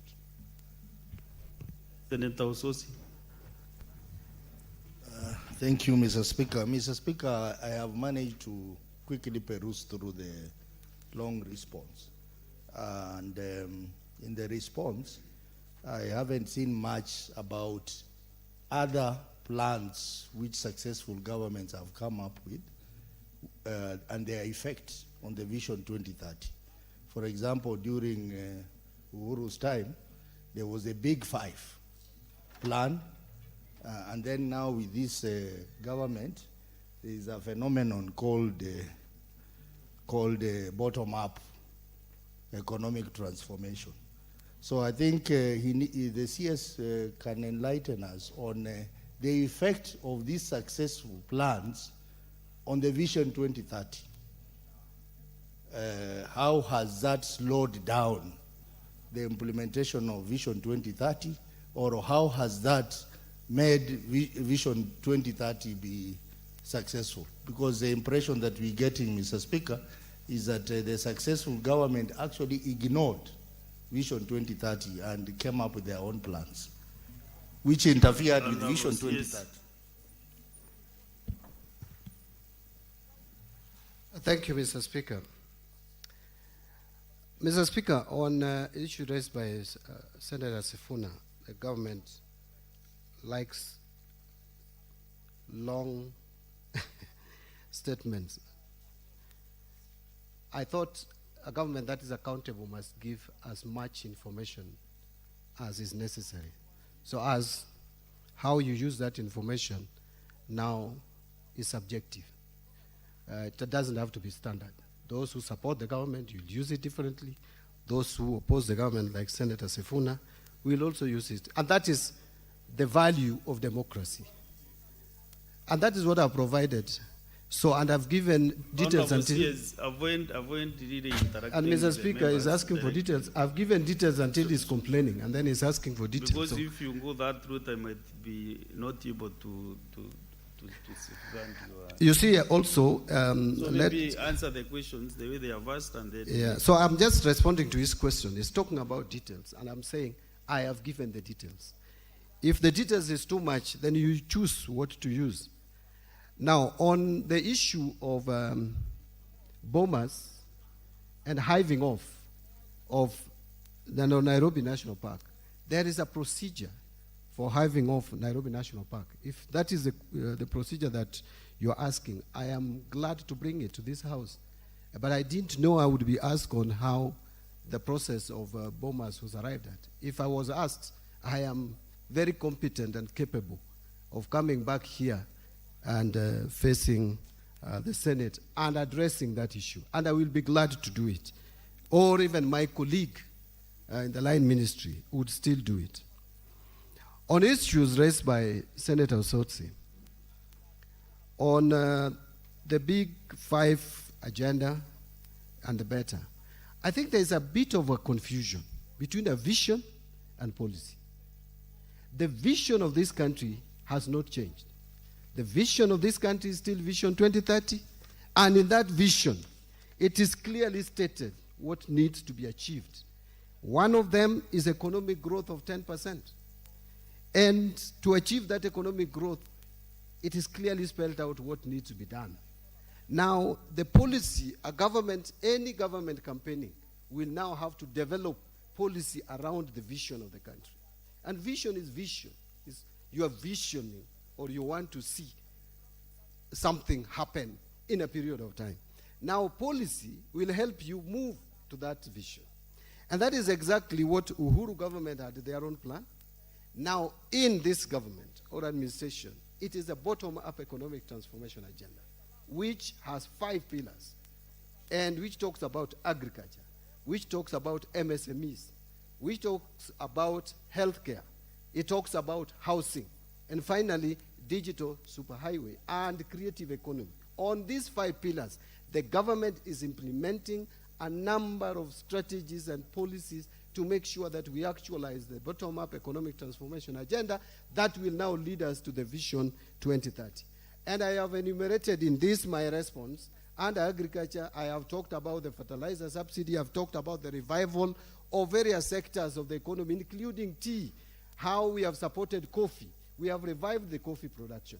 Edible oil is high up in our agenda as a country. We are reviving rice production. Look at what is happening in Bura now with the expansion of putting more acreage under rice production and many, many others, including the sugar sector. In MSMEs, there are a number of initiatives. I can go on and on. When you come to health, we are employing the universal health coverage. And we are also doing affordable housing under the housing pillar, something that everyone will agree is taking shape. I mean, unless you just don't want to accept. So the housing pillar has picked up as the 4th pillar.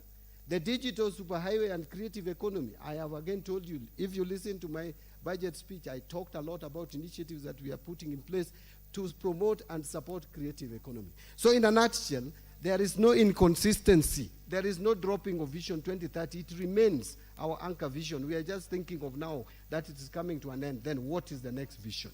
So these others are policies to actualize it. So I think I have responded to the 2 concerns by the honorable senators.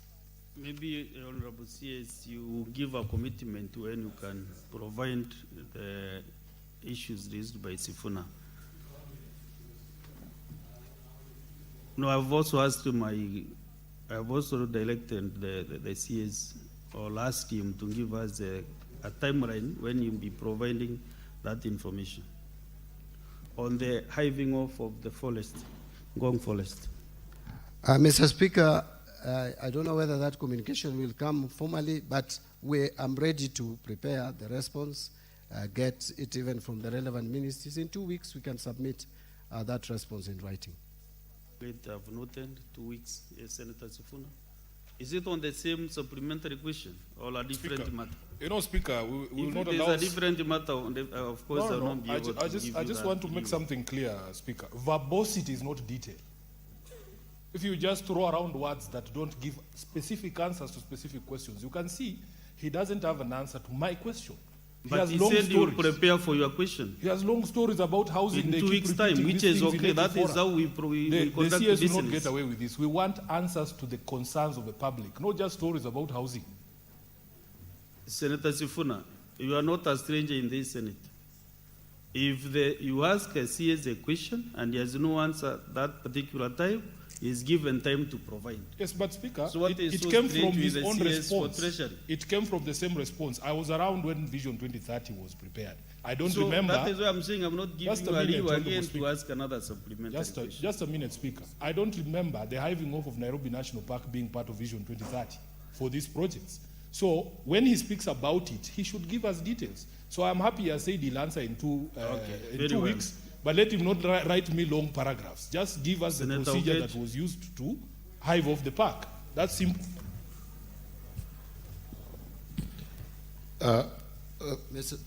Is Senator okay? No, just a minute. Yes. We won't get the question from the Senator. Mr. Speaker, I have committed myself. Yeah, you did that. And no I know Senator Sifuna could have been around when Vision 2030 was being, maybe he was in school. I was around here in the political space. So I have probably a better understanding of Vision 2030. Honorable CS, you know, you give your commitment and that's the end of that commitment. You know, you have been to this house, to the house, and And also you are a good politician. You have been a party chairman. I know you know how to handle questions from politicians and from other leaders. But once you give your commitment, don't go to the political space. Just leave it at that. Senator Okech, proceed. Mr. Speaker, I've read the response from the CS. And Mr. Speaker, just like Senator Sifuna, maybe I was more involved when Vision 2030 was being conceived. Because, Mr. Speaker, the framework with which Vision 2030 was drawn, you remember when the first consultation was done by James Mwangi of Equity Bank, and then Mugo Kibati came in. Question? I'm coming to the question, Mr. Speaker. Everybody seems to be an Mr. Speaker, this is very Vision important. 2030. Mr. Speaker, Can you kindly, Mr. Speaker, can you kindly ask your supplementary Mr. Speaker, question? I could have landed the question. I could have landed the question. But, Mr. Speaker, this is what I'm trying to say, that the Vision 2030, the way it was crafted, was hugely dependent on all the flagship projects pegged on private partnership, private-public partnership. And, Mr. Speaker, in the response of the CS, the projects that he has talked about are devoid of proper frameworks and robust engagement with the private sector. So my question is, CS, from the response I've read here, is Vision 2030 still aligned to be able to cultivate the flagship projects that were conceived based on PPP? Because the PPP has struggled to make sure that those projects are aligned. Where is the ministry at with the frameworks that are robust to engage the private sector in the investment of Vision 2030? Because, for instance, the affordable housing project is based on government investment, and all the other projects are based on government intervention. So my question is, have you reviewed and strengthened the private sector framework with the government? Honorable CS. Thank you, Mr. Speaker. You know, when Senator Eddy said he was deeply involved in this conceptualization of Vision 2030, I'm tempted to refresh my knowledge of his age. But now, let me address his question. In terms of engaging or involving the private participation in Vision 2030, a number of initiatives have been carried out. One of them is the PPP. One of them is the operationalization of the PPP model. And a number of projects are being initiated through that model. And you know, we have the expressway here, we have the Rironi Mau Summit. But I will tell you, the reason why we have come up with the National Infrastructure Fund is purely to support the Vision 2030. Because we have seen the gaps that are in the PPP model, and we needed some flagship projects like the JKIA, which was the greenfield that had been talked about before during the conceptualization of Vision 2030. There's the Lamu port that was very important, the LAPSET as a component of Vision 2030, and even the railway system. So for all this to be actualized, we realized that there was need for serious intervention in terms of infrastructure project, public infrastructure projects, hence the enactment of National Infrastructure Fund. And I'm sure you have looked at that fund, I mean the enabling legislation for that fund. So I want to just leave it there, that Senator Eddy, you are speaking to someone who has also been interacted, who has interacted a lot with Vision 2030. But the policies that the government come up with would help support, because Vision 2030 was not just about infrastructure. There were a lot of the social pillars to it, and that has also to be spoken to. The health pillar, the housing pillar, much as it has some infrastructure element, but the housing pillar was actually a social pillar, so that people can have dignified housing to be proud of. So I would go on, and then you will start saying this is verbosity.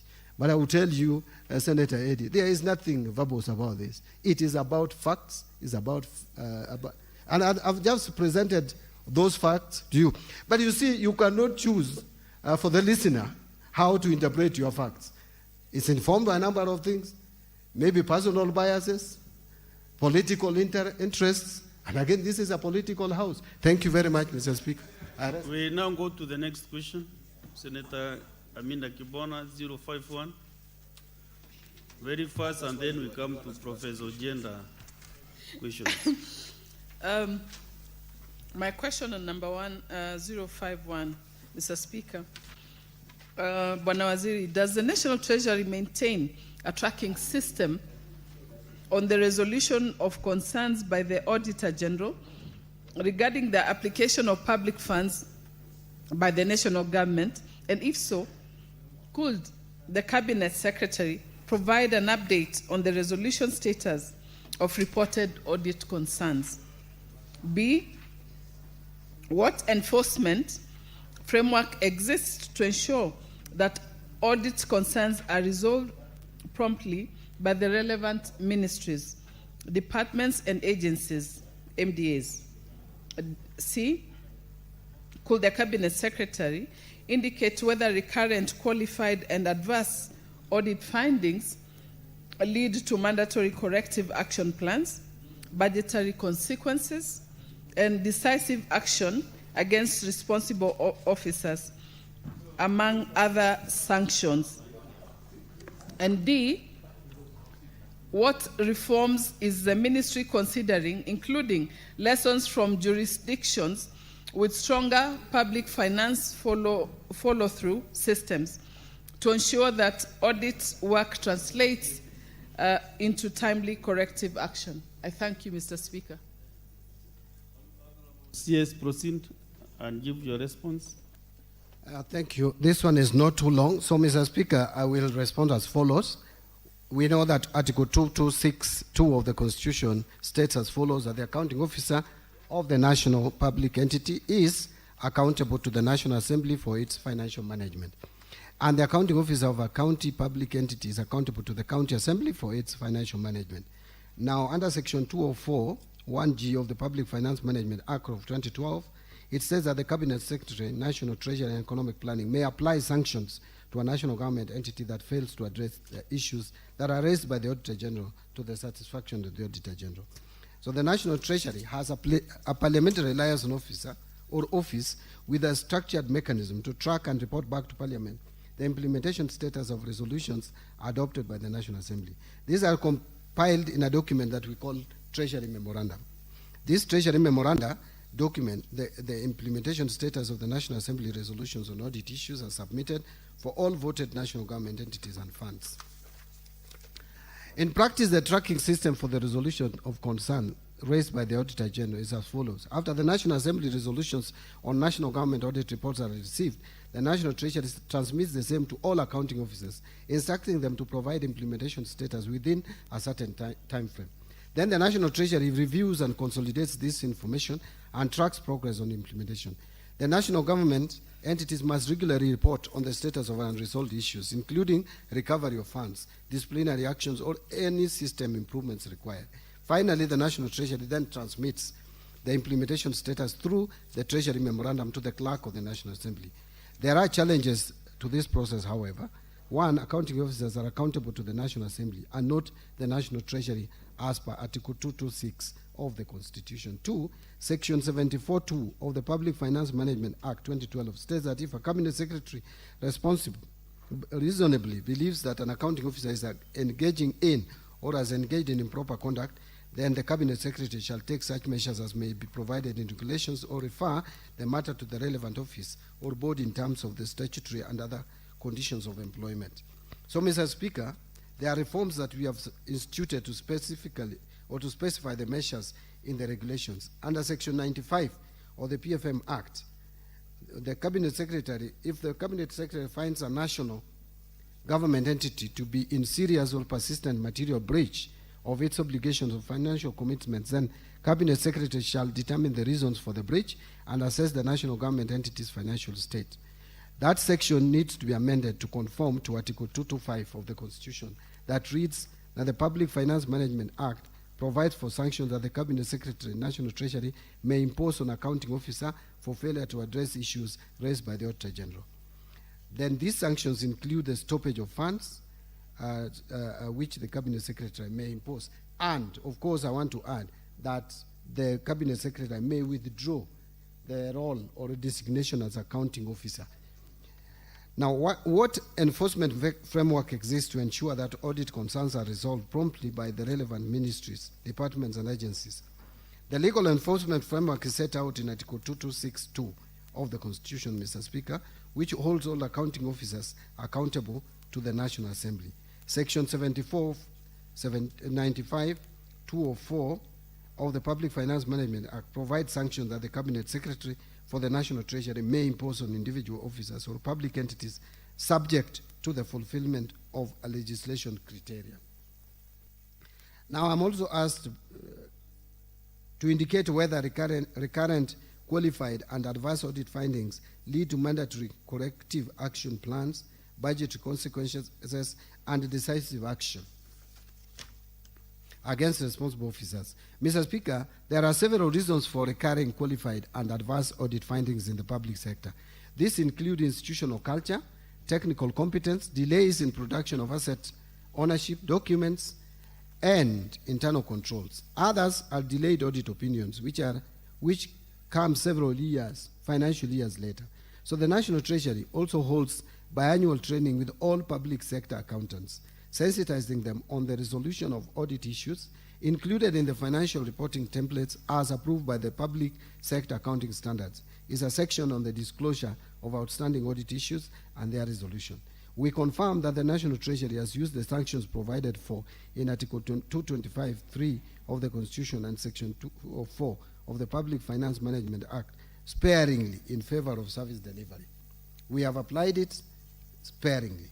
We have, however, supported institutions with prosecutorial powers whenever breaches of the public finance management law have occurred. So what reforms is the ministry considering, including lessons from jurisdictions with stronger public finance follow-through systems to ensure that audit work translates into timely corrective action? Mr. Speaker, the National Treasury seeks to amend Section 74, 95, and 204 of the Public Finance Management Act to implement sanctions intended to address accountability issues. The National Treasury also seeks to amend Regulation 20 and Regulation 164 of the Public Finance Management National Government Regulations to strengthen the offices of the Accountant General and the Internal Auditor General in terms of independence and functions. Both offices suffered from a misinterpretation of Article 2262 of the Constitution. We are also modernizing integrated financial management system. Here, Mr. Speaker, we have noticed a need to re-engineer, IFMIS, and implement accrual accounting. The re-engineering reform, which is ongoing, includes integrating all ministries, departments, agencies, and counties into a single real-time reporting platform, and use data analytics and AI tools to detect fraud, duplicate payments, and procurement irregularities. 3, strengthening cybersecurity and data protection. And 4, expand digital payments and e-procurement system to reduce manual processing, as I had said earlier. 5, collect all revenues through e-Citizen, which is integrated with IFMIS. And finally, implementation of Treasury single account. Again, this I had talked about before. We are also building professional capacity. This can be achieved through partnerships with universities, professional bodies such as the Institute of Certified Public Accountants of Kenya and other international professional organizations, but we are also using the Kenya School of Government. Strengthening coordination with oversight institutions. The Accountant General works very closely with Office of the Auditor General, Office of the Internal Auditor General, Office of the Controller of Budget, Ethics and Anti-Corruption Commission, Directorate of Criminal Investigation, and finally, Parliamentary Public Accounts Committee. In terms of strengthening and enforcement of compliance, many audit findings recur because corrective actions are not being implemented. Possible PFM reforms include requiring ministries and counties to submit action plans on audit findings to the Accountant General. Number 2, introducing sanctions for persistent non-compliance with accounting standards. Number 3, linking budget allocations to compliance with financial reporting requirements. And finally, establishing stronger follow-up mechanisms on audit recommendations. Strengthening the Office of the Auditor General of Kenya has also been picked as an important necessity. And Mr. Speaker, I want to just conclude by pointing out that in my budget speech and in my circular that I issued, we are strengthening the Office of the Internal Auditor General, which has been undermined for quite some time now. We are giving it strength so that it can discharge, that office can discharge its mandate of ensuring that compliance is guaranteed in government. I want to end there, Mr. Speaker. Senator Amida Kibwana, any supplementary question or questions? No, Mr. Speaker, I'm satisfied with the answers, with the response. Thank you. Senator Wambua. Thank you, Mr. Speaker. Mr. Speaker, my question stems from financial accountability for especially county governments in relation to exchequer releases from the National Treasury. Mr. Speaker, in his own words, I have heard the CS say that there are delays in releases to county governments. In fact, if I got him right, they expect to disburse some funds next week. That's towards the end of June to county governments. The question that I'm asking, Mr. Speaker, is when the Treasury releases funds to counties towards the end of June, the end of a financial year, to finance activities of a financial year that is coming to an end in 4 days, that automatically, Mr. Speaker, leads to an audit query for county governments. How is the Treasury formulating its releases exchequer releases to counties to ensure that even as they retain the right to hold public institutions to account on matters finances, they have done their part to ensure that those public offices, especially counties, get their exchequer releases in time? I thank you, Mr. Speaker. Senator Okech. Mr. Speaker, the question by Senator Amida Kibwana is a very critical one, and I think that we might miss something here, because in most cases the audited reports that are concerning national government are reviewed by National Assembly, and therefore it's difficult to peg to some specific issues that I wanted to follow up on this, because now this question has come to the Senate. Mr. Speaker, apart from the general answers, or rather responses that the minister has given us here, the Auditor General, as time without number, brought the issue of unsupported or missing documentation in a number of irregular expenses in the national government, and directly linked that also to unauthorized bank accounts and cash management. I wanted the CS to be specific to that question, where the auditor has raised a number of issues on the unauthorized accounts that sometimes the Auditor General calls them secret accounts. And the reason why I'm asking this to connect with the devotion family, Mr. Speaker, is because if you look at the special purpose accounts that are in the Treasury, in the National Treasury, for instance, the Equalization Fund and other monies that come to our counties, Mr. Speaker, some of our counties, and Migori County to be particular, is notorious of running more than 200 commercial accounts to run business of government. So how has the CS been able to put in place a mechanism to deal with those specific issues of unauthorized accounts or duplicitous accounts that are multiple accounts in running government at national level and in the intersection or the nexus between them and our counties, Mr. Speaker. Because Migori County is one of those counties that is running over 200 commercial accounts to run government business. I thank you, Mr. Speaker. Senator Sifuna.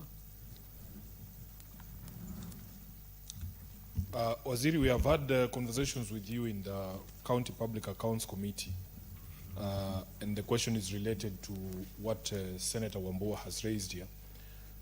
Your office is the one that originates the schedule for disbursement, and it comes to this house. I think yesterday I saw communication from the ministry, and every single year, every single financial year, we sit here and debate and pass a disbursement schedule.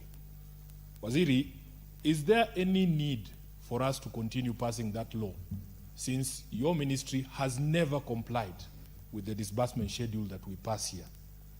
I want to have his honest opinion on whether that piece of legislation is of any use. And Honorable Speaker, we are concerned as a devolution family because when we look at the national government entities side, I just saw a report the other day from Margaret Nyakango, who I think is control of budget, saying that, for instance, State House spent already 12 billion in the 9 months of this particular financial year. How is it possible that national government entities are able to access money, yet the devolution family is always having to wait and the Treasury never follows the disbursement schedule? I thank you. Cabinet Secretary. Thank you, Mr. Speaker. On financial accountability, and Senator Wambua has talked about exchequer releases coming late. That is the leading of funds causing audit queries. I will tell you, Mr. Speaker, that yes, indeed it is true. First, it should be understood that exchequer releases can only happen when we have resources to release. You cannot release exchequer when you don't have it. Now, how do you fund the budget? You fund budget from different sources. One is the taxes, the ordinary taxes and other income that we call non-tax revenue. That is what we call the revenue or domestic revenue. And then you also finance the budget through borrowing. And here I talk about external borrowing and domestic borrowing. Let me start with borrowing. Sometimes external borrowing takes time. Like, for example, in this financial year, we had factored in borrowing from the World Bank through DPO. It's likely to come towards the last week of this financial year. We are likely to get it that time because at least our request has been submitted to the board finally, because a lot of processes have to be followed. And the board, once it hits the board, it will be, I know the board will approve, but it will be approved a few days too. So that funding will have to support some operations and activities. Secondly, even domestic borrowing, sometimes we have to be sluggish. But most critical is revenue performance. If revenue has not performed, Mr. Speaker, where would the government get money to disburse? But even with those challenges, you'll agree with me that this government has probably outperformed any other government before. I say so with pride, because last financial year, we closed the financial year without any outstanding exchequer releases to the counties, even though the last disbursement was done on the 29th of June. But again, the counties do not wait for the exchequer to initiate transactions. So you'll find by the time the financial year comes to a close, they have already procured. And when they get the money, then they do the payment. So it is the payment that is awaiting the funds. And also, the salary for June will be paid immediately they get exchequer. So usually there is no inordinate delay. And that is why I'm saying, if you have been keen in following, there has been reduced complaints from the county governments in terms of delay in exchequer releases and many others. And by the way, even national government, there's a delay in release of funds. As we speak today, I have a number of MDAs which have requisitions with the Exchequer. One of them is Interior, which wants to be supported, and we will also support them the same way we will be supporting counties. We usually give counties priority, by the way. It may not be known, but I know from where I sit that anytime we are making cash disbursements, every week that I get Exchequer request approval, I always ask how far we are with the release to counties. So there is no deliberate effort or attempt to try to starve counties of funds. It would not be in my interest. I have never supported that route at all, because I'm schooled from a political persuasion that believes in devolution, and that is the ODM party. Now, a question by Senator Eddie Okech on yes, Treasury memoranda goes to the National Assembly, but it becomes public document, so even Senate can interact with it. But again, it is the National Assembly that has the responsibility over it.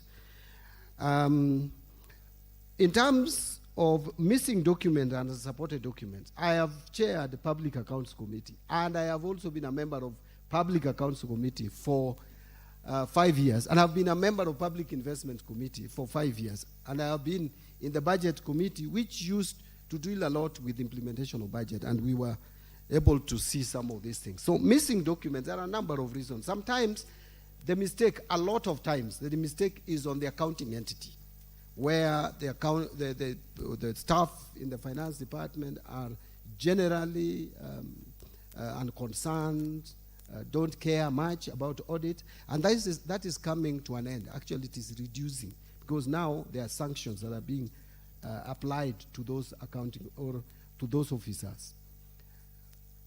But also, there could be some challenges, because you'll find when these officers, and I'm sure, Senator Eddie, you have been a member of, I don't know whether you have been a member of the Public Accounts Committee in the Senate, but you find when the government officers appear before the accountability committees, then all of a sudden the documents are there.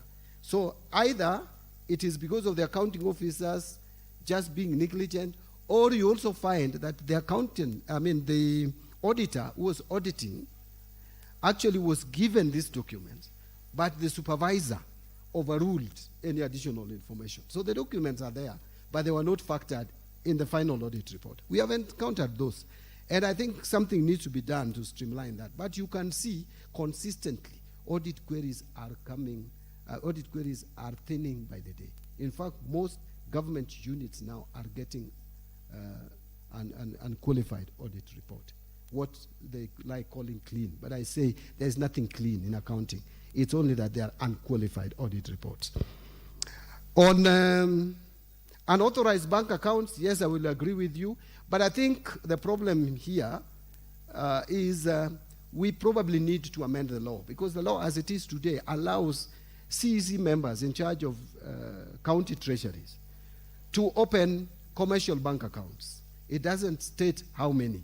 I think we need to look into that space. But right now what we are doing at the National Treasury is to implement the Treasury single account also at the counties. We have seen the impact that the Treasury single account has had at the national government level. We want to replicate the same at the county level so that we can manage our resources better. And that is not only going to solve the problem of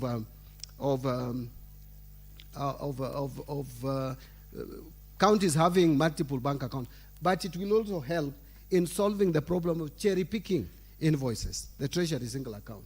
With the Treasury single account now, if you apply to pay X, you will pay X, and you cannot divert those funds. And Senator Eddie, I know you'll agree with me on this, that many counties, once you give them the approval, even the controller of budget has approved payment of a particular supplier or contractor or a service, the funds are diverted and used elsewhere. That must be brought to an end through the Treasury single account.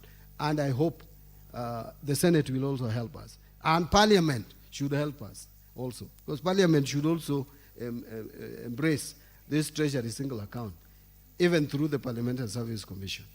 I say that That because even us at the National Treasury, that is now what we have embraced. So in terms of the value of schedules of disbursement, I just want to give again an assurance to Senator Sifuna that it is not in vain to have this schedule, disbursement schedule. But again, these are projections. These are plans. And the plans can only be actualized when resources are realized. By the way, the entire budget is actually a plan. You can meet the plan. Yes, there is an intervention from Senator Okech. What is your intervention, Senator Okech? Mr. Speaker, you know, we are asking these questions in context of the mother question, which the mother question is the question asked by Senator Amida, where there have been adverse audit queries that have been put as such by the Auditor General. My question on the documentation is this: where there has been adverse mention where documents are missing, the National Treasury is subject to Section 62 of the Public Audit Act to take action where the CS is saying that these documents have been found to either be missing or either have been put to the Auditor General late beyond the required timelines. What action has he taken where those documents have been missing and the Auditor General has put it as such? Because the Public Audit Act under Section 62 has got clear penalties that he should be able to take. Has he taken those actions according to what the law requires?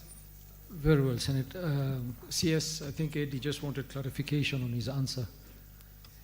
If you could please address it. I think, Mr. Speaker, in all fairness, I have answered that question. If you look at Treasury Memorandum, we always explain actions that have been taken on each and every query, audit query. It's not just even about missing documents. Any issue that has been raised.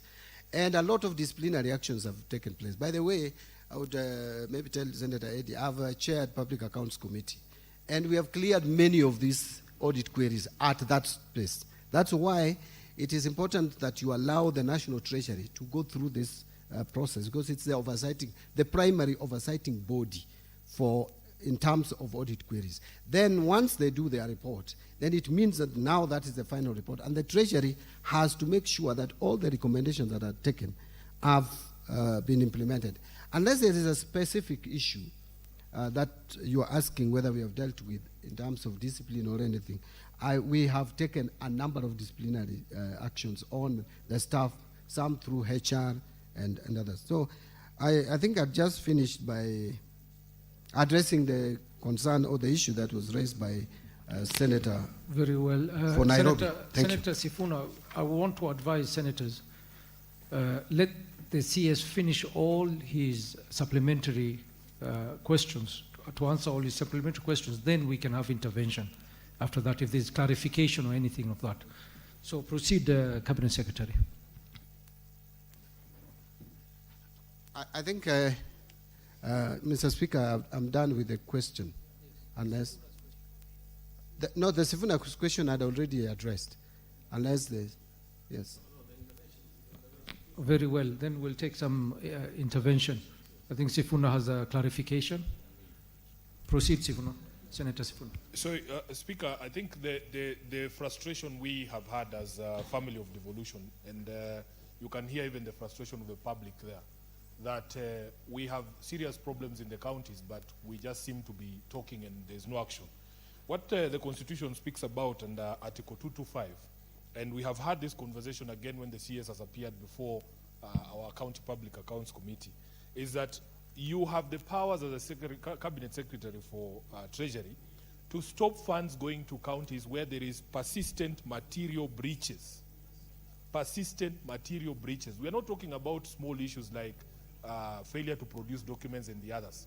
And I remember having this conversation with the CS in the committee, and we said for the family of devolution, there are counties that are notorious.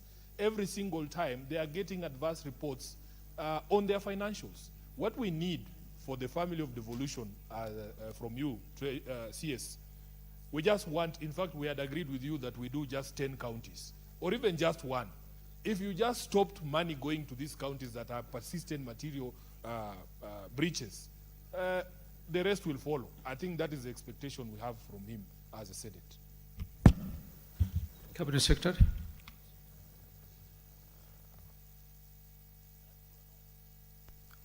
Thank you, Mr. Speaker. Mr. Speaker, I want to agree with Senator Sifuna. We rarely agree nowadays, but although we used to agree a lot a few months back. So today I want to agree with you that actually that Article 225 was not just put there in vain. But remember, Senator Sifuna, we have discussed this and we have said, let me get a recommendation from the Senate to stop any funds. Because again, you see, as National Treasury, I don't also want to appear in the face of it like a rogue cabinet secretary. You know, when you stop funds to a county, it's a major decision.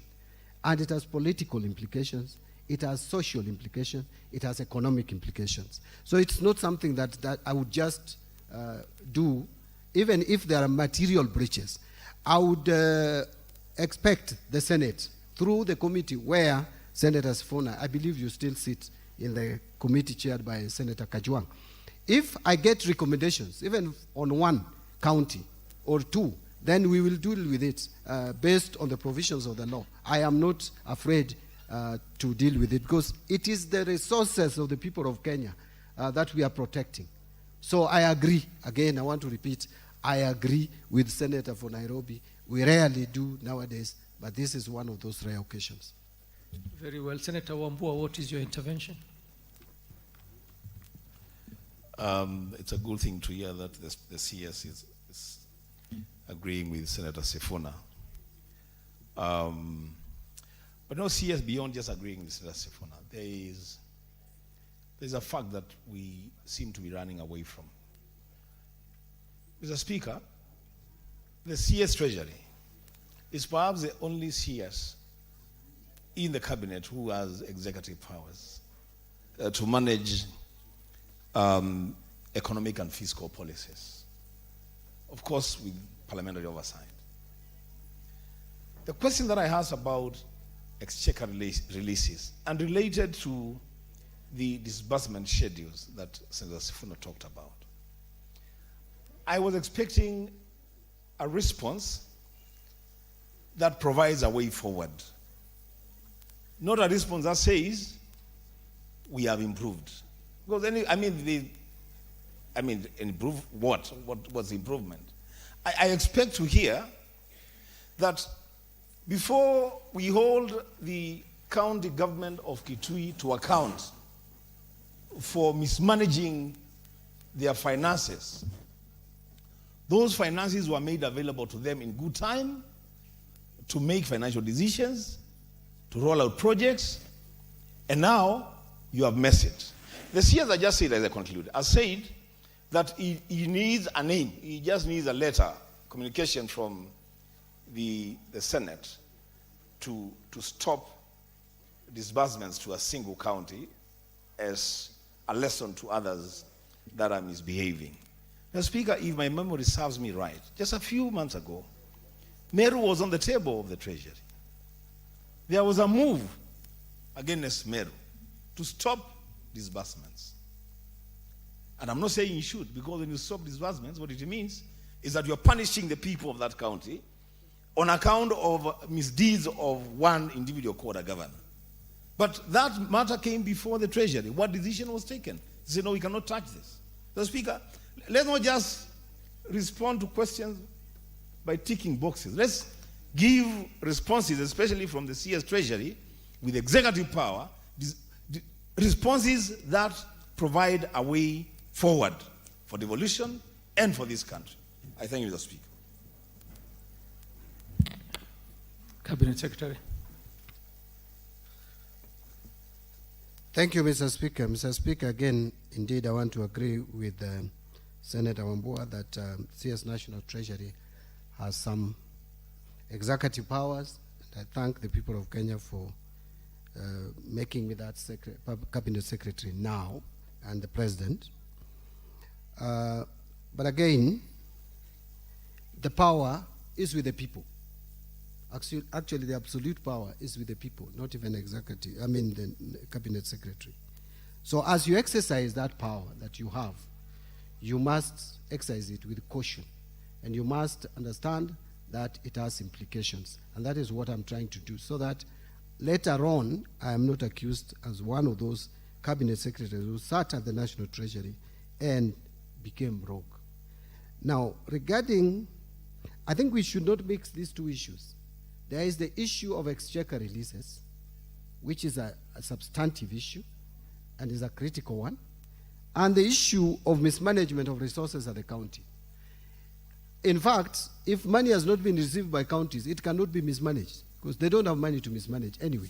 So we are talking about counties which receive money and they mismanage the money or the funds that they receive. These are the counties that we are saying we need to deal with. And there should be some resolution somehow, somewhere. And yes, we did with Meru. Meru, there was a persistent breach, not just by the county executive, but even by the county assembly, which committed to provide resources to settle a debt that was already creating a diplomatic issue between this country and another country. So I took the action that we did, and that triggered some response. Because before I even took that action, Mr. Speaker, I will tell you, we wrote to the county and there were no response. The moment we took that action, there was quick and immediate response. And so we will deal with any other county which becomes rogue, including Homa Bay County, where I come from, if they decide to mismanage resources that belong to the people, and there is evidence that there are material breaches, persistent, without change, and it is reported to me, and we look at the law, and the law supports the cause of withholding funds, I will do it. And by the way, that power, even though Senator Wambua calls it executive, it is still subjected to the Senate scrutiny and consideration, because the power belongs to the people, and the people have their representatives. They have their mouthpiece. The people of Migori has Eddie Okech to speak for them in this space. I don't have that power. In fact, people have not delegated that power to me. It used to be delegated to me somehow about 2 years ago. Nowadays, I don't have that delegated power anymore. Thank you, Mr. Speaker. Honorable Senators, we have to proceed and go to the next question, question number 28, by Senator Professor Tom Ojienda, Senior Counsel. If I could guide you, Professor, ask your two questions, and then the Cabinet Secretary will reply to both.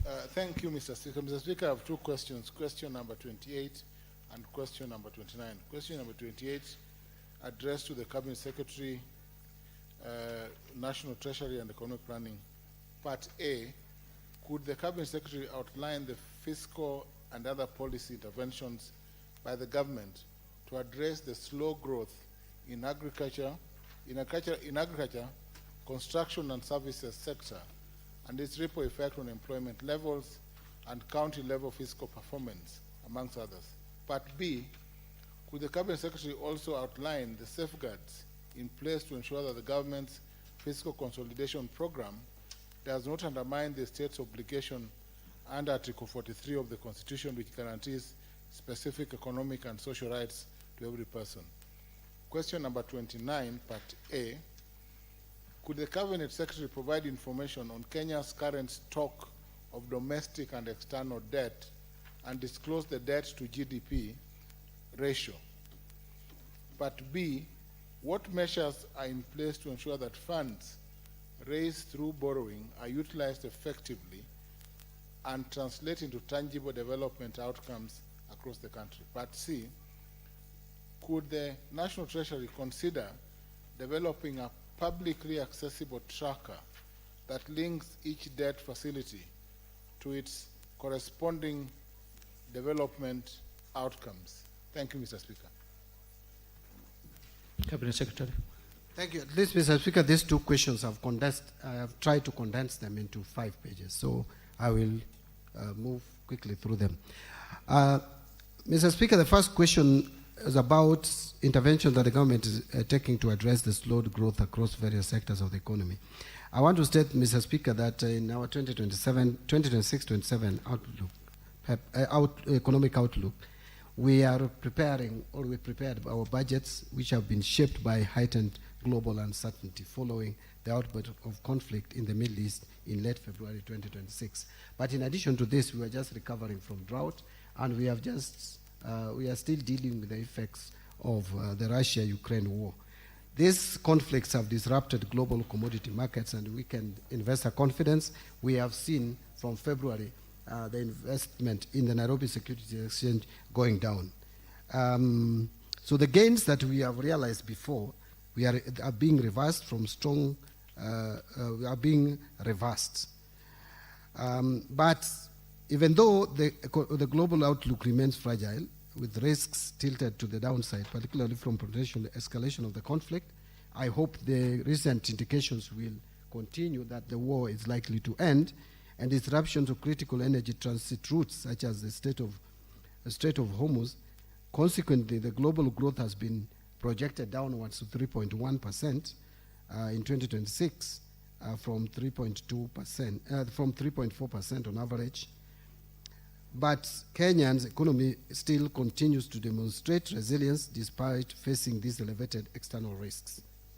So in 2025, even though our economy grew at a slower pace compared to 2024, that is 4.6% compared with 4.7% the previous year, it's cooled a bit.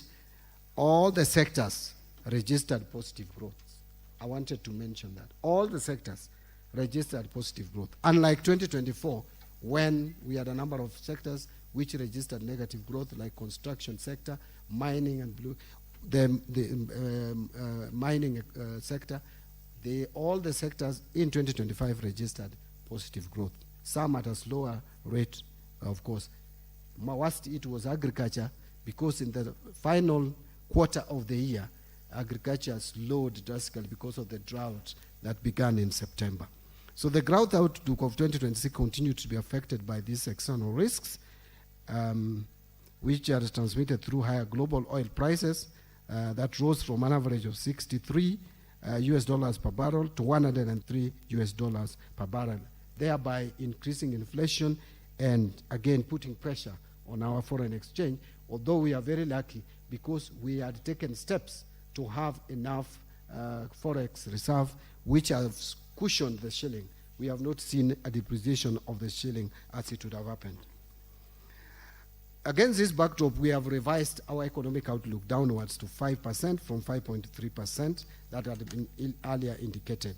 So in terms of steps that we are taking to support the growth outlook, to be able to make sure that all the sectors grow, the government has sustained a strong reform agenda, which is aimed at enhancing stability, promoting recovery, and safeguarding livelihoods. We are guided still by the bottom-up economic transformation agenda, where we are doing agricultural transformation and inclusive growth, micro, small, and medium enterprises, housing and settlement, universal healthcare, and digital superhighway and creative economy. I have summarized my response to this question, Mr. Speaker, because I just didn't want to bring controversy here. But I understand this question Senator Agenda raised before I gave my budget speech. If you look at my budget speech, which is now a public document, there is detailed approach on how to revive almost every sector of the economy. So I didn't want to again reproduce that speech on this in response to this question. On the issue of debts, I want to state, Mr. Speaker, that the current debt stock of domestic and external debt and debt to GDP ratio of as at 2026 February is as follows. The stock of public and publicly guaranteed debt stood at about 12.842 trillion, which is equivalent to 69% of GDP as at the end of February 2026. The public debt comprises a mix of domestic debt is 7 trillion and external debt is 5.779 trillion. What measures are we putting in place to ensure that funds raised through borrowing are utilized effectively and translate into tangible development outcomes across the country? Mr. Speaker, the government committed to efficient use of all funds obtained through public borrowing. In this regard, the National Treasury has implemented several measures to ensure that expenditures from borrowed funds contribute to meaningful development nationwide.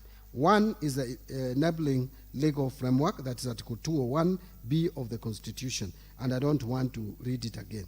Additionally, Section 15.2 of the Public Finance Management Act of Cap 412A of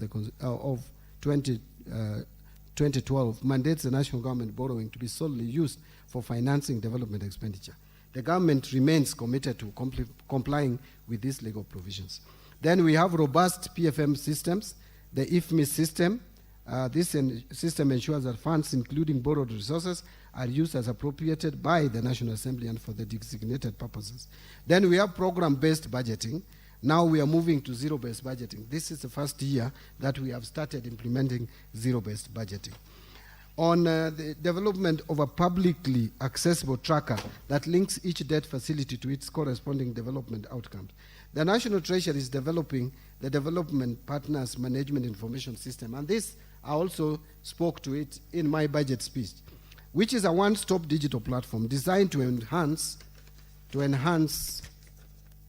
transparency, coordination, and accountability in the management of external resources. The system will track each debt facility and grant, linking it to the specific development projects and their corresponding outcomes across sectors. Thank you, Mr. Speaker. Thank you, Cabinet Secretary, and thank you for summarizing your answer in a very effective way. Honorable Senators, I'll be taking, Senator Ojenda, sorry, do you have any supplementary question? Chair, given the fact that the CS has indicated that he has a full menu of the responses on the guidelines in the budget speech, I think I will pay a visit to the CS so that I can get the full text summarized as it deals with other issues. Thank you. Professor, I am sure you are aware that it's probably online and you can access it without visiting the Cabinet Secretary. I will save him time because he's an expert and my former party leader. Very well. Honorable Senators, I'll be taking supplementary questions. May I remind the Senators who are going to ask the question to stick to the primary question raised. Don't go out of topic. And because of time also, keep your questions short and precise so that the Cabinet Secretary can have time to reply. Senator Okech. Chair, thank you. You know, the CS has spoken about very serious numbers here, Chair. And there are two numbers that have drawn my attention, which now lead to my question. The first number is 7 trillion of public debt in the domestic market, and then the issue of the 69% debt to GDP ratio, which just shows a very aggressive, public debt servicing. Yet, Bwana CS, you have not mentioned that you have been facing serious, stagnation in revenue collection. So my question is this, Bwana CS. How are you going to balance your lack of meeting your revenue collection with this aggressive public debt servicing to be able to protect domestic businesses that you're going to crowd out with that 7 trillion number? Because in your presentation, in the budget in National Assembly, you indicated a deficit of about 1.1 trillion. And you're going to go strongly on domestic borrowing.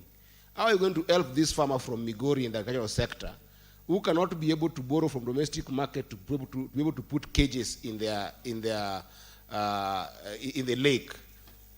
These domestic businesses that you're crowding out, what is the strategy that you're going to have in this financial year to make sure that they can be able to also get credit from the private sector? I thank you, Mr. Speaker. Senator Sifuna.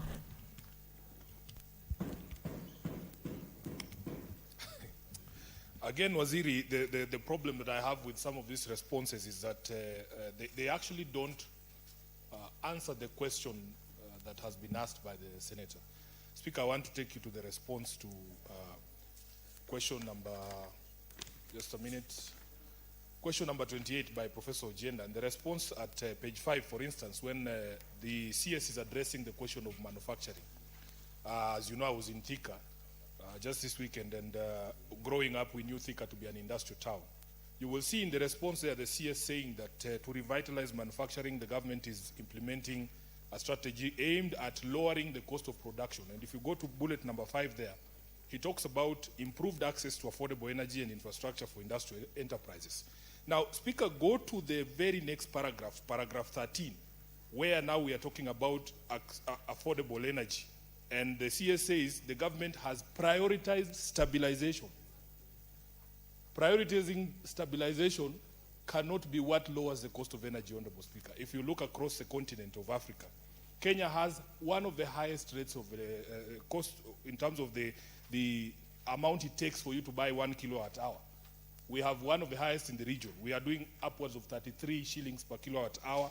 Compared to our neighbors, Ethiopia is actually doing less than a shilling per kilowatt hour. Tanzania is doing better, 22. Tanzania is doing 12, Uganda 23 shillings, Rwanda is doing 27 shillings. So when you talk about lowering the cost of energy, which is a key ingredient in lowering the cost of production and encouraging manufacturing, our priority cannot be stabilization. And I remember, because I'm a member of the Energy Committee, we fought when we were being told that there was a PPP for Adani to stabilize electricity supply, and they wanted to start in Nairobi. Yet we have over 13 counties that don't even have access to the grid.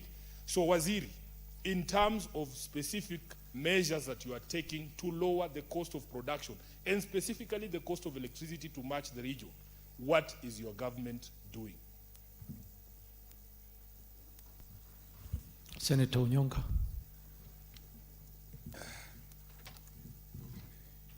Thank you, Mr. Speaker. And CS John Buddy, I'm happy. This is the first time I've actually been in this house when you've come here ever since the president appointed you. So I wanted to congratulate you for your job. The question I wanted to ask, Mr. Speaker, is that he has raised the issue of the debt stock ratio vis-a-vis the GDP.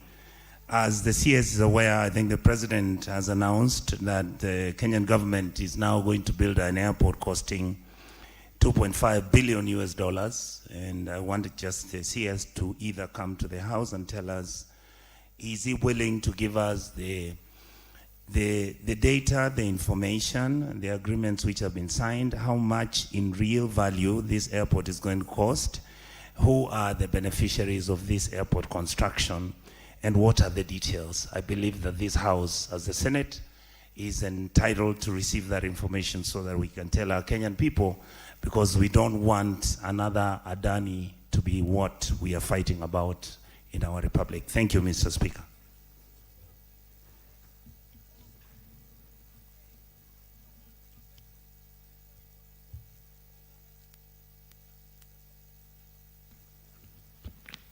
Senator Wambua.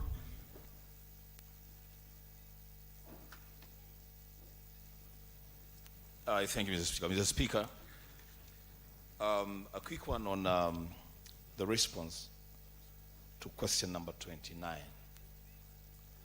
part C. CS, allow me to say I'm happy to hear that you are developing a mechanism to be able to link debt to development outcomes. The question that I am asking, Mr. Speaker, is if that mechanism does not exist today, with the trillions of shillings that we are borrowing almost on a monthly basis, how is Treasury able to measure the impact of the money borrowed so far, if, in the words of the CS, a mechanism is now being developed for future use? I thank you, Mr. Speaker. Senator Cherargei. Thank you, Mr. Speaker. And at least the CS has finally appeared before this Senate, Mr. Speaker. Mine is a quick one. Waziri, through the Speaker, of these 12.84 trillion Kenya shillings, I have seen you have indicated domestic debt will be is 7.06 trillion Kenya shillings, external debt is 5.79 trillion shillings. Mr. Waziri, what is the total debt that the President Uhuru Kenyatta borrowed between 2013 and 2022, so that we don't lump under President William Ruto that there is imagination that President William Ruto has borrowed 12.8 trillion. So how much was borrowed by President Uhuru Kenyatta's government from 2013 to 2022? And what is the impact that was borrowed in terms that can be attached to projects, including SGR, among others? Waziri, can you shed light on that? I thank you, Mr. Speaker. It's a serious question. Why is Wambua Thank laughing? you, Senator Cherargei. Senator Abbas.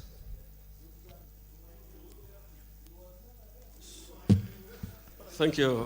Order, senators. Cherargei, take your seat. Take your seat, Order. Senator Cherargei. Thank you, Honorable Speaker. Mine is actually a concern that, from response of the Waziri, some of the interventions actually outlined is agriculture and forestry and fishing. But of course, a larger economy that is actually been driven by the livestock sector, where 10 million people are surviving on, has not been mentioned. So what is the position that, why is it that the focus is only agriculture, also the agriculture remains the backbone? And then you see provision of subsidies of fertilizers, seeds, expansion of rehabilitation of irrigation, promotion of climate resilience, support of agro-processing, nothing on livestock. What is the position? Thank you, Senator. Cabinet Secretary, you may respond. Thank you, Mr. Speaker. I think Senator Jenda has left, but I would not have any problem having a cup of tea with him in my office, just to maybe discuss into more details my budget speech, and I'll be able to break it down. But then, on issues that are raised by Eddie, Senator Eddie, through the Speaker, our revenue performance has been underperforming. Revenue collection has been underperforming. And every year we are reporting shortfall in revenue collection. As a matter of fact, there was a time this country was collecting 18% of its GDP as revenue. Today we are collecting just well over 14.5%, around 14.5% of GDP as ordinary revenue. And that is even below the two. We have a feeling we can collect up to 20 or 22% of GDP. However, there are a number of reasons. One of them is the inefficiency and of the systems that are deployed by Kenya Revenue Authority, which we are working on, and we have allocated quite a bit of resources, 17 billion, in the supplementary budget that was passed by National Assembly, supplementary budget number 1, to be able to revamp and re-engineer their systems. A lot of reforms are taking place, and we are already seeing some reported progress in terms of personal income tax. But also, it must be understood that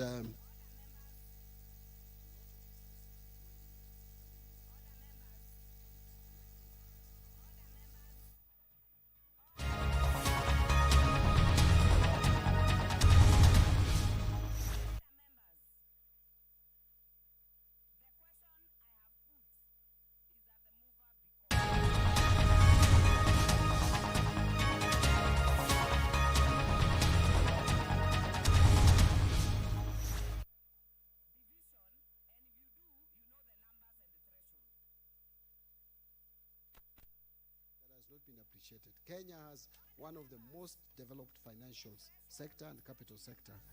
And the challenge that private sector has been facing in terms of accessing credit is not entirely on availability of funds.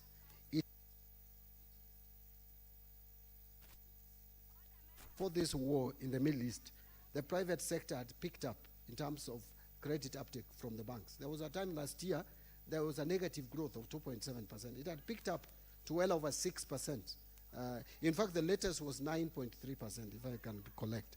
Growth in private sector uptake, and that clearly you could see even in the economy. Much as people have been talking about the demand, the purchasing power is coming down. The truth is, before this war in the Middle East, the PMI, the Purchasers Managers Index, which measures the ability of demand in the economy and people's purchasing power and how we are buying goods was rising steadily. And it was not us reporting, but by independent evaluators. So, again, we were hit. But again, I want to just say that we are being careful not to crowd out private sector. But again, external borrowing has also its risks. Look at what happened in 2024. Because of the depreciation of the shilling, we added to our debt stock almost 1 trillion shillings without taking even a single penny as a loan. And those are the things that we want to also try to avoid. On issue that has been raised by Senator Sifuna, I don't want to go into other details, but just to focus on the issue of cost of energy. What we have said here is that the government has prioritized stabilization of electricity supply. Before you go to the costs, the first thing is to guarantee supply, because if there is no supply, the cost will definitely be high. You cannot have cost coming down. The basic principle of microeconomics, the demand and supply, the equilibrium of prices, Senator Sifuna. The equilibrium of prices simply means where the supply curve and the demand curve intersect.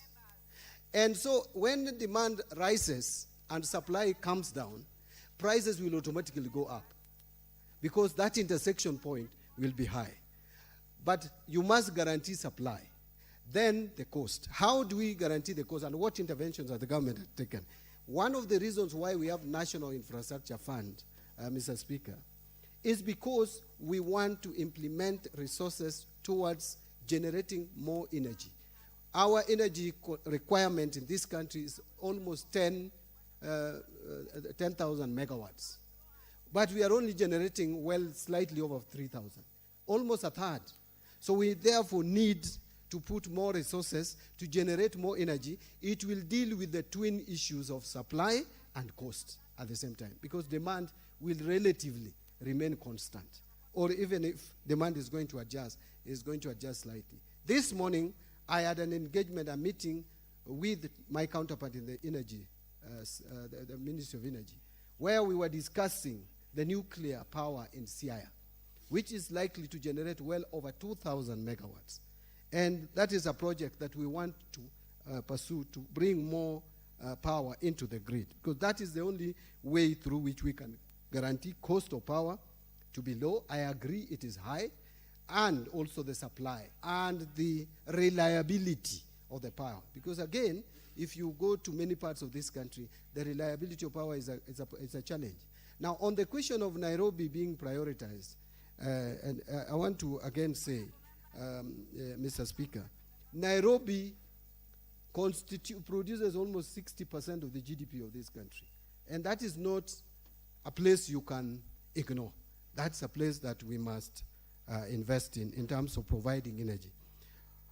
On Senator Onyonka, I know it has been reported that JKIA is going to cost about 2.9 billion, figures flying around. I saw 2.9 billion US dollars.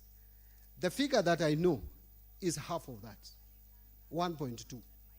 And so you don't rely on figures that are flying around, and especially in some print media, some specific newspapers, because of course some newspapers for 3 years now, their headline are always consistent and predictable. So we don't worry much about those ones, because they have also a responsibility to inform or misinform Kenyans.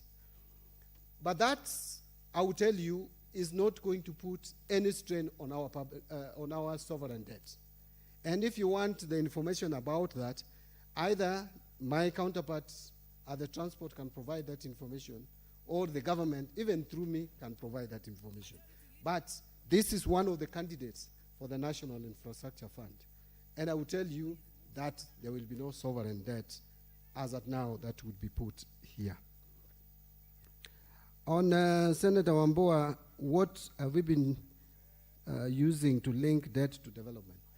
Senator Wambua, I don't know whether he has left, but is here. Maybe I thought your height was, I thought you had No, let me reserve that. I could see you. Maybe the problem is my height or your height. But anyway, either of the two. Now, Mr. Speaker, imagine what Senator Wambua is saying. Imagine from independence we didn't have it. Now we are implementing it. I think that is something you should praise this government. We are doing exactly that. It has not been there. So we are doing it. Because we can't continue complaining. Senator Cherargei, I want to persuade ourselves from just comparing the absolute numbers of debts. Senator Wambua, I did guide the House that I will only take intervention once he has completed answering all the questions. Proceed, Cabinet Secretary. Yeah, so on Senator Cherargei, sorry, my brother, I wanted to persuade ourselves from comparing absolute numbers. Actually, the best way to measure debts is to look at the debt sustainability through what we call the present value of debt to GDP. That is what the capacity of debt, a country in paying, or sovereign in paying its debt. Look, if you look at the debt, the American, the US government, the debt they have, it's mind-boggling, but they are able to deal with it because it's a bigger economy. Our debt as a country, you can't compare to another neighboring country. I don't want to mention names. It may be a diplomatic issue. But the bottom line is this.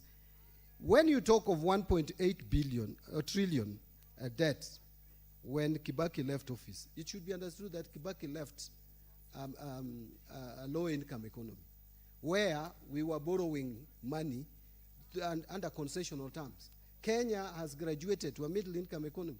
You can no longer borrow under concessional terms like it used to happen during Kibaki government. Yes, President Uhuru left about 9 trillion in terms of debts. So that is in the 10 years that it worked. But you should understand that debt, look at it in terms of the value of the shilling then. If you were to subject the debt in terms of US dollars and you apply the exchange rate today, you may find that President Uhuru Kenyatta left debt which was not 9 trillion.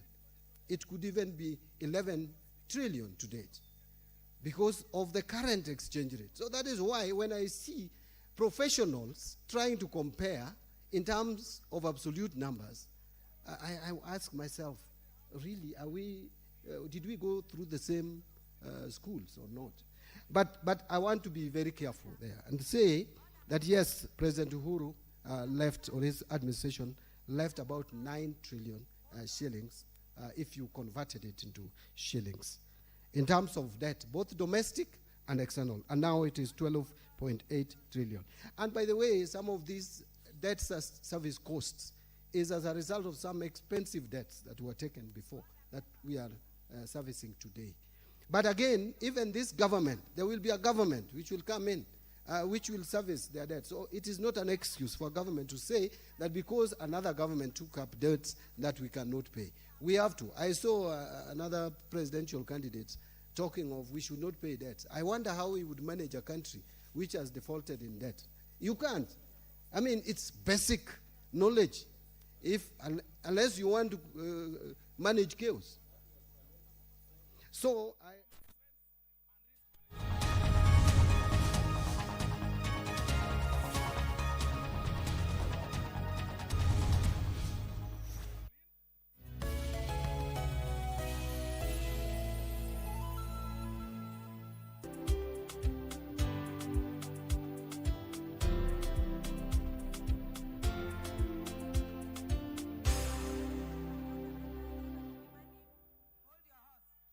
Are you a talented artist or are you